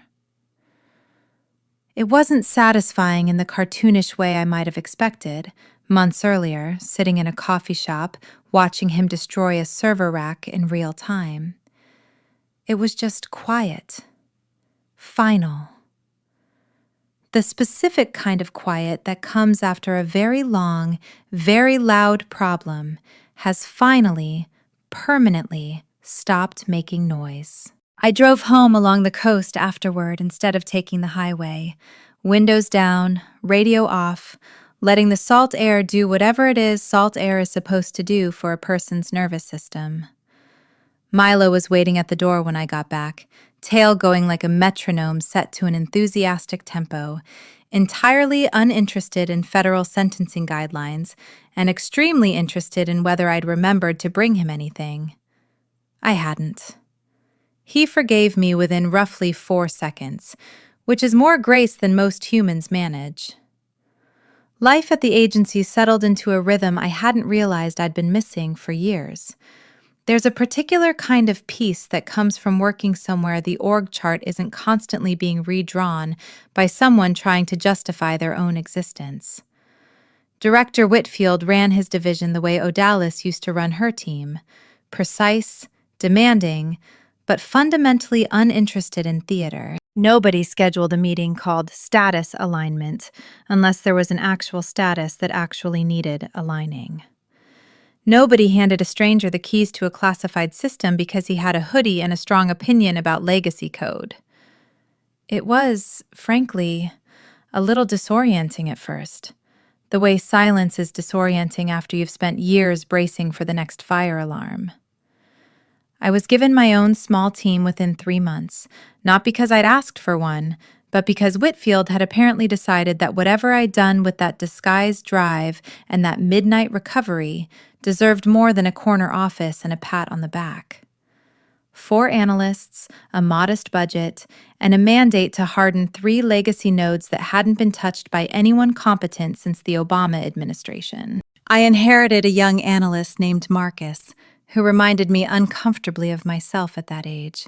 Sharp, anxious about being wrong in front of people, prone to triple-checking his own work in a way that occasionally slowed him down, but never once produced a mistake worth catching.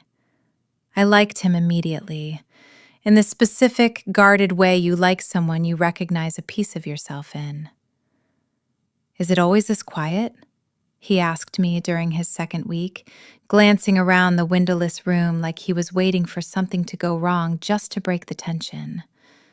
"No," I told him. "Sometimes it's loud. But it's loud because something actually needs fixing, not because somebody's trying to justify a headcount reduction over champagne." He didn't fully understand the joke yet. He would, eventually, once he'd been in this line of work long enough to meet a Bradley of his own.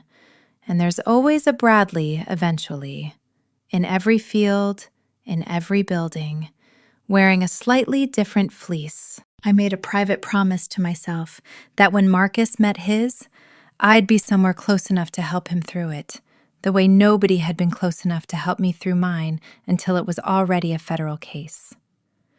Priya's transfer cleared 4 months after Bradley's sentencing, and I met her in the lobby of my new building on her first day, badge already in hand, grinning like she'd just gotten away with something. "This place has actual functioning elevators," she said by way of greeting. "Low bar," I said, "but I'll take the win." She settled in fast, faster than I expected, which didn't surprise me once I actually watched her work. She'd been quietly excellent the entire time I'd known her, just excellent in an environment that rewarded flash over substance, which meant nobody had ever really noticed. Whitfield noticed within a month. I watched her get pulled onto a cross-agency initiative by week 6, and I felt an entirely unprofessional swell of pride that I did absolutely nothing to hide. The old company, for what it's worth, didn't survive in any form I'd recognize. Without the federal contract, and without the credibility that comes with holding one, it limped through a round of layoffs, a change in ownership, and eventually a rebrand under a new name I only recognized because Priya sent me a screenshot with the caption, "LOL, they kept the ants poster." Mr. Callahan stepped down as CEO about a year after everything happened, quietly, with the kind of statement that, "Thanks everyone for an incredible journey," without ever quite explaining why the journey ended the way it did. I don't know where he landed after that, and I'll admit, I've never bothered to look. About 14 months after the incident, I got pulled into an unrelated crisis that, in a strange way, closed a loop I hadn't realized was still open. A different facility, a different team, a genuine hardware failure this time rather than human sabotage, a cooling system fault in the middle of a heat wave that threatened to force an unplanned shutdown of a node holding time-sensitive operational data. Whitfield called me in at 11 at night, not because it was technically my node, but because, in his words, "You're the person who doesn't panic, and right now I need someone in that room who doesn't panic."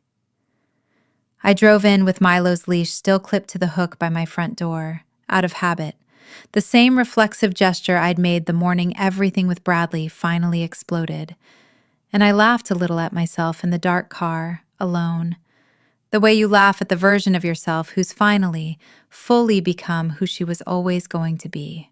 I spent 6 hours in a room that smelled like ozone and overworked fans, running manual cooling protocols and coordinating a controlled failover with a team of analysts who had never met me before that night and trusted every instruction I gave them without hesitation. Because trust, it turns out, is just competence with a track record attached. We saved the node.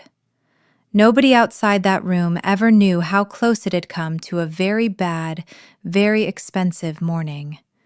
Because that's the entire job. The good version of it, at least. You're not supposed to be visible. You're supposed to be the reason nothing visible ever happens. I thought about Odalis again on the drive home, the sun just starting to come up over the water, and I understood, fully, finally, what she'd meant all those years ago about nobody coming to save you in the 90 seconds that actually matter. I'd spent 12 years building the discipline to be the person who shows up in those 90 seconds instead of waiting for somebody else to. Bradley had spent his entire career assuming those 90 seconds would simply never come for him personally. That competence was a resource he could always borrow from someone cheaper when he needed it, right up until the exact moment it turned out he couldn't. My sister calls every Sunday, mostly to talk about her kids and occasionally to ask, in the gently exasperated tone of someone who has given up trying to fully understand my job, whether I'm still doing the computer spy thing? I've stopped trying to correct the phrasing. It's close enough, and it makes her happier than the actual job title would, which involves words like polymorphic and compartmented that tend to end conversations rather than continue them. She was the one I called, actually, on the night everything with Bradley first started to unravel, before I even knew how it would end. A 2-minute call from the parking lot outside that reporting site, my hands still faintly shaking from the adrenaline of walking out of a building I'd thought I'd be working in for another decade at least. "You sound weird," she said. "Weirder than usual." "Work thing," I said, because that's always the answer, the only answer I'm ever really allowed to give. "Is it bad?" "It's going to be bad for somebody," I said. "Not me." She didn't push, because she's learned over the years that pushing gets her a longer silence rather than more information. She just said, "Okay, call me when you can talk about it." And I told her I would, and 11 months later, sitting on her porch during a visit home, I finally did. The sanitized version, names changed, technical details softened, but close enough to the truth that she went pale around the part where Bradley tried to flush the checksums. "He could have gotten people killed," she said quietly once I'd finished. And I remember being a little surprised because most people who hear this story for the first time fixate on the badge readers or the forged letter or the arrest, the parts that read like a movie.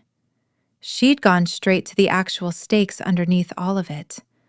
The reason any of the theater mattered in the first place. "Not directly," I said, "but eventually. Somewhere down the line, if the wrong data had gotten loose because a guy in skinny jeans thought version control was optional, yeah, eventually, probably." She was quiet for a moment, watching her kids chase each other around the yard with the specific chaotic joy of children who have no idea their aunt spends her days defending infrastructure they'll never know existed. "I'm glad you're careful," she said finally. "I don't always get what you do, but I'm glad you're careful." That's about as much validation as this job ever offers you, honestly, and I've learned to treasure it precisely because it's rare. There's no medal ceremony for a breach that never happened. There's no headline for the 11 hours of exposure that got caught and quietly fixed before anyone outside a small, windowless room ever knew about it. The best version of my career, statistically speaking, is one where you never hear about me at all. where nothing I've ever built makes the news, where the closest anyone outside a handful of cleared professionals ever comes to knowing my name is an anonymized post on a website like this one. Years after the fact, once enough time has passed that the details can't be traced back to anything that matters. 2 years out from the day Bradley slid that forged letter across a wobbly table, Marcus, my analyst, the anxious triple checker who'd reminded me so much of myself, came into my office with the particular tight, controlled posture of someone trying very hard not to look as upset as they actually are. "Can I talk to you about something?" he said. "Off the record, not a work thing. Well, it's a work thing, but not a today work thing." I closed my laptop. "Sit." He'd been approached, he told me, by a new division lead brought in from outside the agency. Someone with an impressive title and an even more impressive vocabulary of buzzwords, who'd started quietly suggesting that Marcus's meticulous triple checking was slowing down delivery velocity, and that the team could probably move faster with a leaner review process. Nothing forged, nothing criminal, nothing anywhere near what Bradley had done, but the shape of it, the underlying logic, was unmistakably familiar to me in a way that made the hair on my arms stand up. "He wants me to skip the secondary verification pass on the new rotation scripts," Marcus said. "Says it's redundant. Says the automated tests catch everything the manual pass would." "Do they?" "No," he said, immediately, without hesitation, which told me everything I needed to know about whether he was right to be worried. "The automated suite doesn't catch edge cases in the biometric handshake layer. I caught 2 last quarter that would have locked out half the response team during an actual incident." I thought about Bradley for the first time in months. Genuinely thought about him. Not as a punchline in a story I told at dinner parties, but as a pattern. A specific and recognizable shape that apparently reappears in every organization eventually, wearing a different face, using slightly different vocabulary, but always circling the same fundamental confusion between speed and competence. "Document everything," I told Marcus. "Every conversation, every instruction, every time he asks you to cut a corner you know is load-bearing. Not because I think this ends anywhere close to what happened to me. It almost certainly won't. But because the version of you that documents things calmly and thoroughly from day one is a version of you that never has to scramble to build a case after the fact. Build the paper trail before you need it, not after." "You think it'll get that bad?" "I think," I said, "that it doesn't matter whether it gets that bad. The habit's worth having either way. I built mine over 12 years, mostly by accident, and it saved me exactly once, at exactly the moment it mattered most. You get to build yours on purpose, starting today, because I'm telling you, it's worth it." He did. 6 weeks later, when the new division lead tried to push the shortcut through over Marcus's formal written objection, that objection was already sitting in a file, time-stamped, detailed, unambiguous. And when a near miss during a routine drill proved Marcus right about the handshake edge cases, it was his documented concern, not the lead's confident dismissal, that ended up in the after-action report. The division lead didn't get fired, not for a first offense that hadn't actually caused damage.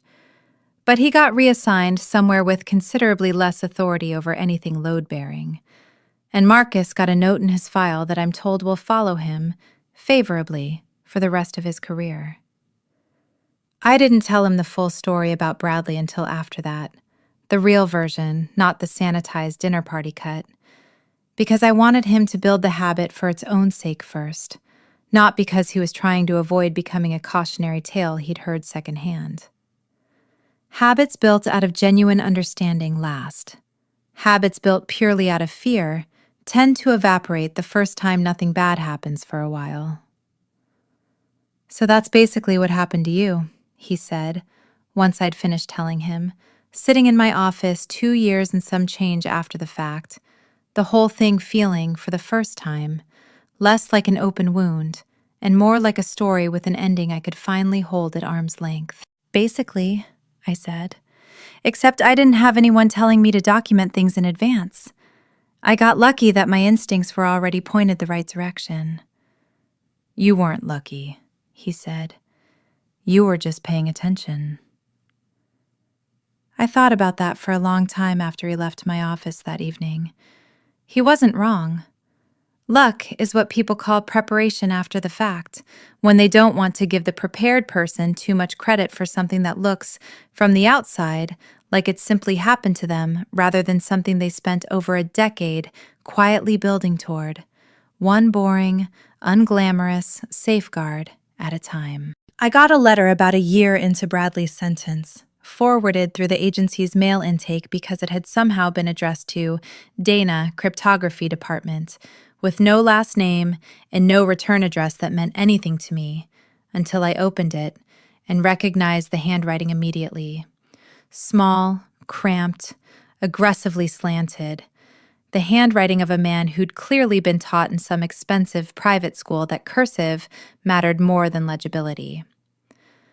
I'm not going to reproduce the whole thing here, partly because it would take up several paragraphs I'd rather spend elsewhere, and partly because, honestly, it wasn't that interesting. It was mostly an apology that wasn't quite an apology, the specific genre of letter written by people who have had a great deal of time to think about what they did, and have used most of that time constructing a version of events where they're still, somehow, the misunderstood party. He wrote about how the whole situation had spiraled beyond what he'd intended, about how he'd never meant for it to go that far, about how he hoped I'd understand the pressure he'd been under from corporate to deliver results. There was a line near the end, underlined twice, that read, "I think if we'd just communicated better, none of this would have happened." I read it twice, mostly out of professional thoroughness, the same instinct that makes me reread a suspicious log entry twice before deciding what it means. Then I put it in a drawer and didn't write back, because there was nothing in it that required a response, and because I'd already learned, the hard way, that Bradley's version of communicating better had once involved a forged federal document with a font size he'd carefully selected to look official. I didn't need a second round of that particular communication style. He was released after 14 months, a little early on good behavior, and as far as I know, he's working now in something entirely unrelated to technology, something in retail management, according to Priya's ever-reliable industry grapevine, which apparently still runs straight through her, regardless of how many years and buildings separate her from that original office. I hope, in the sincere but distant way you hope things for a stranger who once tried to destroy your career, that he's doing fine. I hope the job's manageable and the hours aren't terrible. I also hope, with considerably more specificity, that he is never again within 100 miles of anything that requires him to understand the difference between a checksum and a shopping cart total, because some lessons only need to be taught once, and this was one of them, and the country is better off for it having stuck. A few of you, reading this the first time it made the rounds in a slightly different form, asked whether I ever felt sorry for him, watching him get walked out of that hallway between two MPs. And I've thought about that question more than almost any other one people ask me. The honest answer is that I felt something in that moment. But it wasn't sorry. It was closer to the specific, quiet relief you feel when a long, low-grade headache finally, actually stops, and you realize, retroactively, just how much of your baseline energy it had been quietly consuming the entire time without you fully noticing. I hadn't realized how much of my attention I'd been spending, every single day, managing around a person whose entire management philosophy was built on the assumption that competence was replaceable and confidence wasn't, until the moment he was gone, and I got all of that attention back at once, like a tax refund I hadn't known I was owed. Other people ask me, less charitably, whether I think I overreacted, whether mirroring the server logs onto a disguised drive, keeping quiet instead of confronting security immediately, essentially building a case in the shadows rather than raising the alarm the moment I noticed something wrong, was itself a kind of overkill. I understand the instinct behind the question, and I've turned it over enough times to give an honest answer instead of a defensive one. I don't think it was overkill. Because the alternative? Reporting my suspicions to a security apparatus that, at the moment I discovered the intrusion, was still nominally under Bradley's authority, carried a real risk that any formal complaint would simply get quietly buried by the same person who'd caused the problem in the first place, before the actual federal chain of custody ever heard about it. I wasn't hiding evidence from the people who needed it. I was making absolutely sure it reached them intact, through a channel Bradley had no ability to interfere with, before he had the chance to interfere with it. That's not overkill. That's just understanding, correctly, who actually held the power in that building at that exact moment. And it wasn't him, no matter what his title said. I think about that distinction a lot, actually. In the broader sense, outside the specifics of my own story. Titles are a kind of authority, but they're a borrowed kind, issued by an organization that can be wrong, misled, or simply asleep at the wheel. The other kind of authority, the kind built out of actually understanding a system well enough to know exactly what will happen if you flush a checksum table without the correct sequence. The kind that comes from having stood in the room at 2 a.m. and done the work nobody else in the building even knew needed doing. That kind doesn't come with the title at all, most of the time. It's quieter than that. It just sits there, patient, doing its job, until the day somebody with a borrowed authority tries to override it, and finds out, usually all at once and usually too late for their own comfort, that the two kinds of authority were never actually equivalent in the first place. Bradley never understood that distinction, not once, not even at the end, standing in that hallway insisting he couldn't be arrested because he was a director. He genuinely believed, right up until 2 military police officers proved otherwise, that his title was the load-bearing wall in that entire situation. It never was. It was just paint on a wall I'd built, years earlier, out of something considerably more permanent. 3 years after the day Bradley slid that forged letter across a wobbling table, I got promoted again. Not the flashy kind of promotion with a press release, since nothing in my line of work gets a press release, but the quiet kind that shows up as a new badge color, a slightly larger budget, and a request from Whitfield to start sitting in on briefings well above my previous pay grade. He called it a portfolio expansion.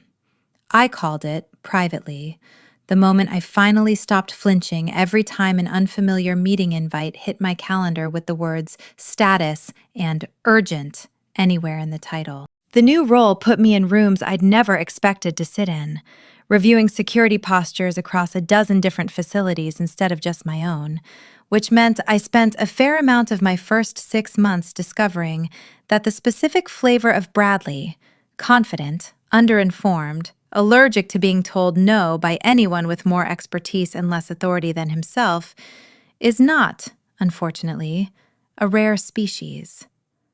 I found smaller versions of him tucked into review after review.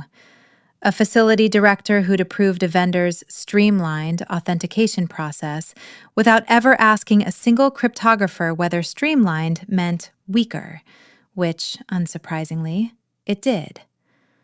A program manager who'd quietly extended system access to a contractor's personal device because waiting for the proper provisioning process was slowing down the timeline. None of them had forged a federal document, to be fair. Most people, thankfully, stop well short of outright fraud. But the underlying instinct, the belief that competence was an obstacle rather than a foundation, showed up again and again in different buildings wearing different fleeces. I started keeping a private, only half-joking list titled Things That Are Not in Fact Bloatware, which began as a way to vent to Priya over lunch and eventually became something closer to an internal training document that 3 separate facilities have since adopted in slightly modified form as part of their onboarding materials for new technical leads. Item 1. Always, permanently, unchangeably. The checksum layer is not bloatware. Item 2. If you don't understand what a system does, that is a reason to ask more questions, not fewer. Item 3. Added after a particularly memorable review at a facility 2 states over. Spin up the platters is not and has never been a real technical phrase. And if someone says it to you with a straight face, you are already in more trouble than you currently realize. Marcus made junior team lead that same year, on the strength of a body of work that included, notably, the handshake layer catch that had nearly gotten quietly dismissed by a man more concerned with delivery velocity than with whether the system would actually work when it mattered. He asked me, half joking, half not, whether I thought he was ready. "You've been ready since the day you told me the automated suite doesn't catch the edge cases," I said. Being ready was never the question. The question was whether anyone with the authority to notice was paying attention. And now they are. Now they are, I agreed. Try to remember what it felt like when they weren't. The next time somebody underneath you says something you're tempted to wave off. He said he would. I believe him, mostly because I recognize, in the careful, slightly anxious way he double-checks his own certainty before speaking up, the exact shape of a person who's never going to become comfortable enough with authority to stop questioning it, which is, as far as I'm concerned, the only kind of person who should ever be trusted with this kind of work in the first place. Milo passed away peacefully that winter, at 14, in the particular unglamorous, quietly devastating way old dogs do, asleep, at home, having eaten an entire unauthorized dinner roll off the counter earlier that evening, in one final act of magnificent, unrepentant disobedience that I choose to remember as entirely in character. I took 2 weeks of leave, the first real leave I'd taken since the whole ordeal with Bradley began years earlier, and Whitfield, to his credit, didn't ask a single question about status updates or delivery timelines the entire time, which told me more about the difference between my old workplace and my new one than almost anything else could have. I adopted another dog 8 months later, a nervous, oversized mutt named Bite, because apparently I have exactly one joke I'm willing to commit to permanently. And he has, over time, developed exactly the same badge discipline his predecessor had, waiting patiently by the door every evening, regardless of how late the work runs, which is, I've come to believe, simply what dogs do when the person who feeds them is careful and consistent about everything else in her life, too. It's not a coincidence. Consistency is a habit that leaks into every corner of a life. The good corners, along with the difficult ones. And I'd rather it leak into all of mine than stop cleanly at the office door, the way Bradley's confidence always did the moment anyone actually checked his work. The last thing I want to tell you about happened 4 years, almost to the week, after Bradley first tried to hand my life's work to a stranger in a hoodie. And it's the story that finally convinced me it was time to write all of this down properly, instead of telling it in fragments at dinner parties whenever someone asked what I actually did for a living. We'd flagged an anomaly on a routine sweep, Nothing dramatic at first, just a pattern of access requests from a contractor account that didn't quite match the account holder's usual working hours. The kind of small inconsistency that 99 times out of 100 turns out to be someone working late on a deadline, or logging in from a time zone they forgot to update in their profile. I almost let it go. I very nearly did let it go, the way you let go of 100 other small anomalies every month in this line of work. Because chasing every shadow is its own kind of failure, a way of drowning in noise until you can't hear the signal anymore. But something about the timing nagged at me. The requests clustered right around shift changes, right when a monitoring gap was most likely to be briefly, almost imperceptibly thin. And I'd learned, over the years, exactly which itch was worth scratching and which wasn't. This one was worth it. I pulled the full access history, cross-referenced it against badge logs, and found what I'd been half hoping I wouldn't. A pattern of deliberate, careful, patient probing, spread out over weeks specifically to avoid tripping any single threshold alert, testing the exact edges of what the system would tolerate before flagging a human for review. It wasn't a Bradley. Bradley, for all his damage, had never once been trying to hurt anyone on purpose. He'd been careless, arrogant, and self-serving, but the harm he caused was collateral, a side effect of his ego rather than the point of it. This was different. This was someone who understood exactly what they were doing, testing a system's boundaries the way a burglar tests which floorboards creak before they ever try the door. And the patience of it, the sheer deliberate restraint, told me more about how seriously to take it than any single alarm could have. I spent 6 days building a case before I ever said a word to anyone above me. Cross-referencing timestamps, mapping the exact shape of the gaps being probed, tracing the account back through a chain of legitimate-looking access grants to a single contractor badge that had been issued 18 months earlier for a short-term project that had technically ended 11 months before the probing began. Someone had kept access to a system they should never have still been able to touch, and someone, deliberately, patiently, had been learning that system's shape from the inside for the better part of a year.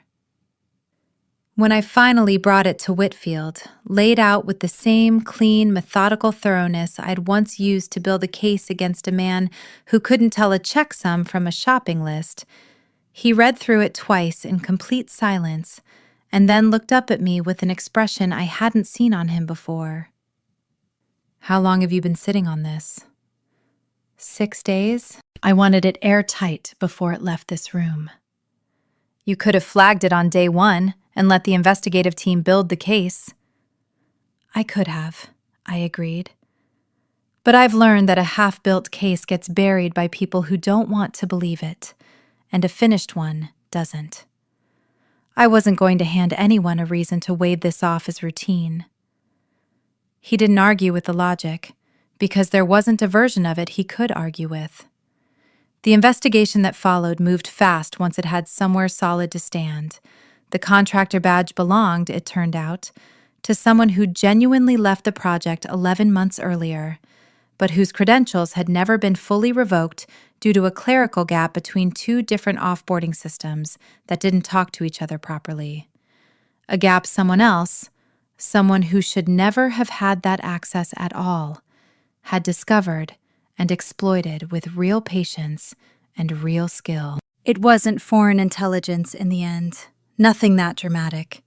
It was a disgruntled former employee of an entirely different contractor, someone with a grudge and enough technical know-how to be genuinely dangerous, who'd stumbled onto an orphaned credential and decided, slowly, carefully, to see how far it would take him before anyone noticed. We caught him before he ever got anywhere close to the data that actually mattered, in large part because I'd refused to let a small inconsistency get lost in the noise of everything else that crosses a desk like mine in a given month. Whitfield mentioned the case, without using my name, in an all-hands briefing a few weeks later, holding it up as an example of exactly the kind of quiet, patient vigilance the entire division was supposed to be built around. I sat in the back of that room and said nothing, because the version of this job that actually matters was never about being recognized in the room. It was about the room never needing to know there'd been anything to recognize in the first place. That's the part I don't think Bradley, or anyone like him, will ever understand, no matter how many years pass or how many quiet retail management shifts he works between now and whenever he finally figures it out. The job isn't the applause. The job is the 11 hours that never happened, the breach that got caught before it became a headline, the clerical gap that got closed before someone patient enough exploited it into something genuinely catastrophic. Nobody throws a party for the disaster that didn't occur. There's no cart of sparkling wine for the version of the story where nothing goes wrong, and that's exactly how it should be. Because the moment competence starts demanding a party, it usually stops being competence and starts becoming Bradley.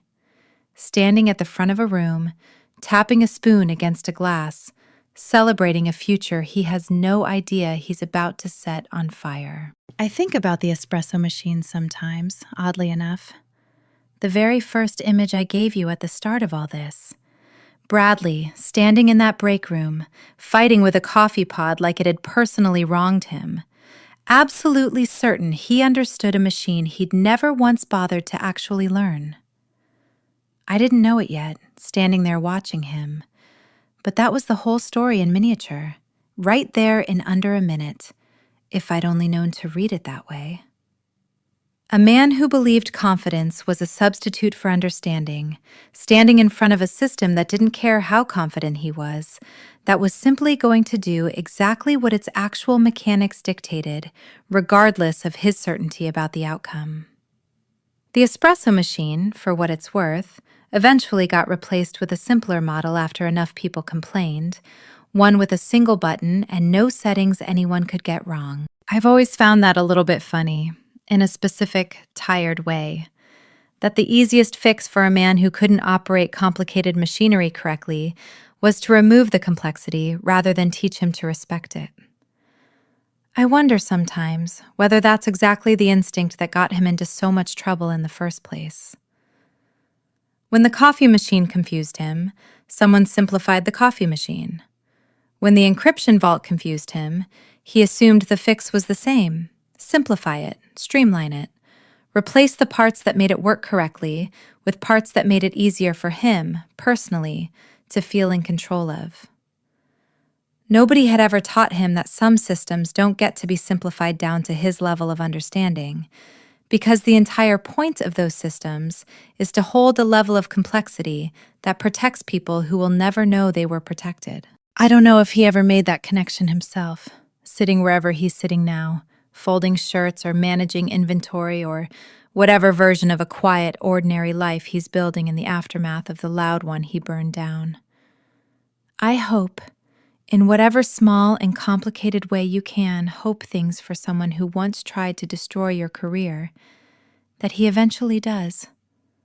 Not for my sake, for the sake of whoever crosses his path next, in whatever building comes after this one, standing in front of whatever machine he doesn't yet understand, and is nonetheless completely certain he can fix by making it simpler instead of learning it properly.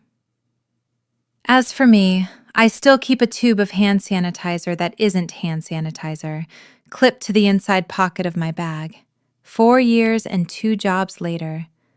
Mostly out of habit now rather than necessity, the way you keep a spare key to a house you don't live in anymore, because throwing it away feels like admitting something you're not quite ready to admit. Bite still waits by the door every evening at exactly the same time, regardless of how the day went, regardless of whether it was quiet or loud. And there is something in that unwavering, uncomplicated consistency that I've come to understand as the entire philosophy my career has been built on, condensed into 80 pounds of unbothered dog. Show up.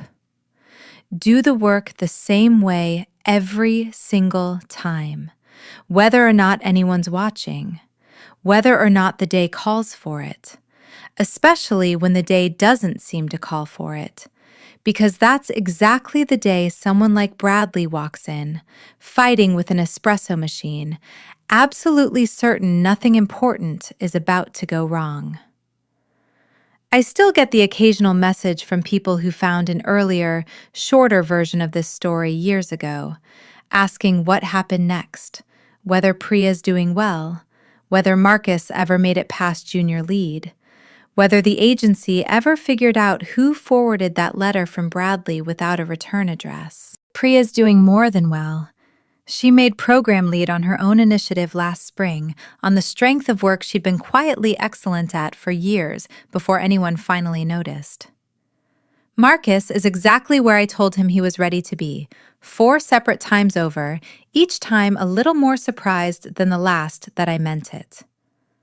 And the letter, I never did find out who forwarded it, though I have a working theory involving a male intake clerk with either a strong sense of irony or absolutely none at all. And I've decided I'd rather not know for certain. Because some small mysteries are more satisfying left exactly as mysterious as they arrived. What I do know, with the kind of certainty that took me a long time and one very bad week to earn, is this. You can lie to HR. You can lie to your board, and for a while, you can even get away with lying to your own reflection about what kind of work you're actually capable of doing. But you cannot lie to the system itself. Not really. Not for long. Because the system doesn't care about your title, your fleece, your confidence, or your Friday demo deadline. It only ever cares about whether the code was written correctly, whether the checksum sequence was followed, whether the person holding the keys actually understood what they were holding. Every single time, eventually, the system tells the truth, whether or not anyone in the room is ready to hear it. I locked my phone that morning 4 years ago, in the back of a sedan pulling away from a building that no longer had any real claim on me. And I remember thinking, with a clarity I hadn't expected given everything that had just happened, that my clearance hadn't actually expired at all. It had just, finally, gotten upgraded to something Bradley never had the standing to touch. Funny thing about people who mistake a title for real authority. They never seem to notice that authority they didn't earn was never actually theirs to hand away in the first place. Bradley never raised his voice at the very end. Not really. Not after the shouting stopped and the MPs walked him toward the elevator. He just went quiet. The specific kind of quiet that comes from finally understanding a system you spent your whole career assuming would simply bend around you. I never raised mine either, the whole way through. Not in the fishbowl conference room, not in the parking lot with my hands shaking on the wheel. Not standing in a windowless room with a countdown ticking toward 0. I just let the system I'd spent 12 years building speak for itself. And when it finally did, loudly enough for a federal courtroom to hear, it only ever asked one simple question. Where is the person who actually understands this? That's the thing about people who do this kind of work quietly, correctly, every single day without asking for credit. Nobody notices them until the day everything would have broken without them. And by then, it's usually too late for anyone to pretend they weren't necessary all along. Thanks for reading this one all the way through. I know it ran long, longer than I originally planned, but some stories don't compress well, and I'd rather tell it right than tell it fast. If you're new here, I've got a handful of other stories from this line of work, most of them quieter than this, a few of them louder. And if you stick around, there's always another one coming, eventually. There always is, in this job. That's sort of the whole point. Edit, 1 week later. I did not expect this to blow up the way it did, and I want to answer the handful of questions that kept showing up over and over in the comments, because apparently there's a real appetite out there for stories about badge readers and forged federal paperwork, which, fair enough, I suppose we all have our niche interests. First, several of you asked how a company even ends up in a position where a middle manager can override the access of the one person legally certified to operate a classified system, and whether that's some kind of failure in the security architecture itself. It's a good question, and the honest answer is that it's not really a technical failure at all. It's an organizational one. The system itself worked exactly as designed the entire time. It required my biometric authorization to transfer ownership precisely because it was built to prevent exactly the scenario Bradley tried to create. What failed wasn't the vault. It was the layer of human oversight sitting above the vault. The assumption baked into corporate hierarchy that a director's signature should carry weight over a technical specialist's expertise by default, purely because of where each of us sat on an org chart. That assumption is the actual vulnerability in most of these stories, mine included. The technology almost always holds. It's the people standing in front of the technology, mistaking their title for competence, who tend to be the weak point. Second, a lot of you wanted more detail on the badge system itself, how it flagged the sync failure, whether that kind of thing happens often in facilities like mine. I can't get too specific for reasons that should be obvious by now, but I'll say this much. Closed-loop credential systems in facilities like the one I used to work in are built with enough internal redundancy that a genuine hardware failure almost never presents the way mine did that day. A clean, total denial, with no accompanying diagnostic code, followed by a manual override from someone unfamiliar with the standard escalation procedure. That combination specifically is what told me immediately that something human had gone wrong rather than something mechanical. Machines fail in predictable, boring, well-documented ways. People covering for other people fail in nervous, inconsistent, distinctly human ways.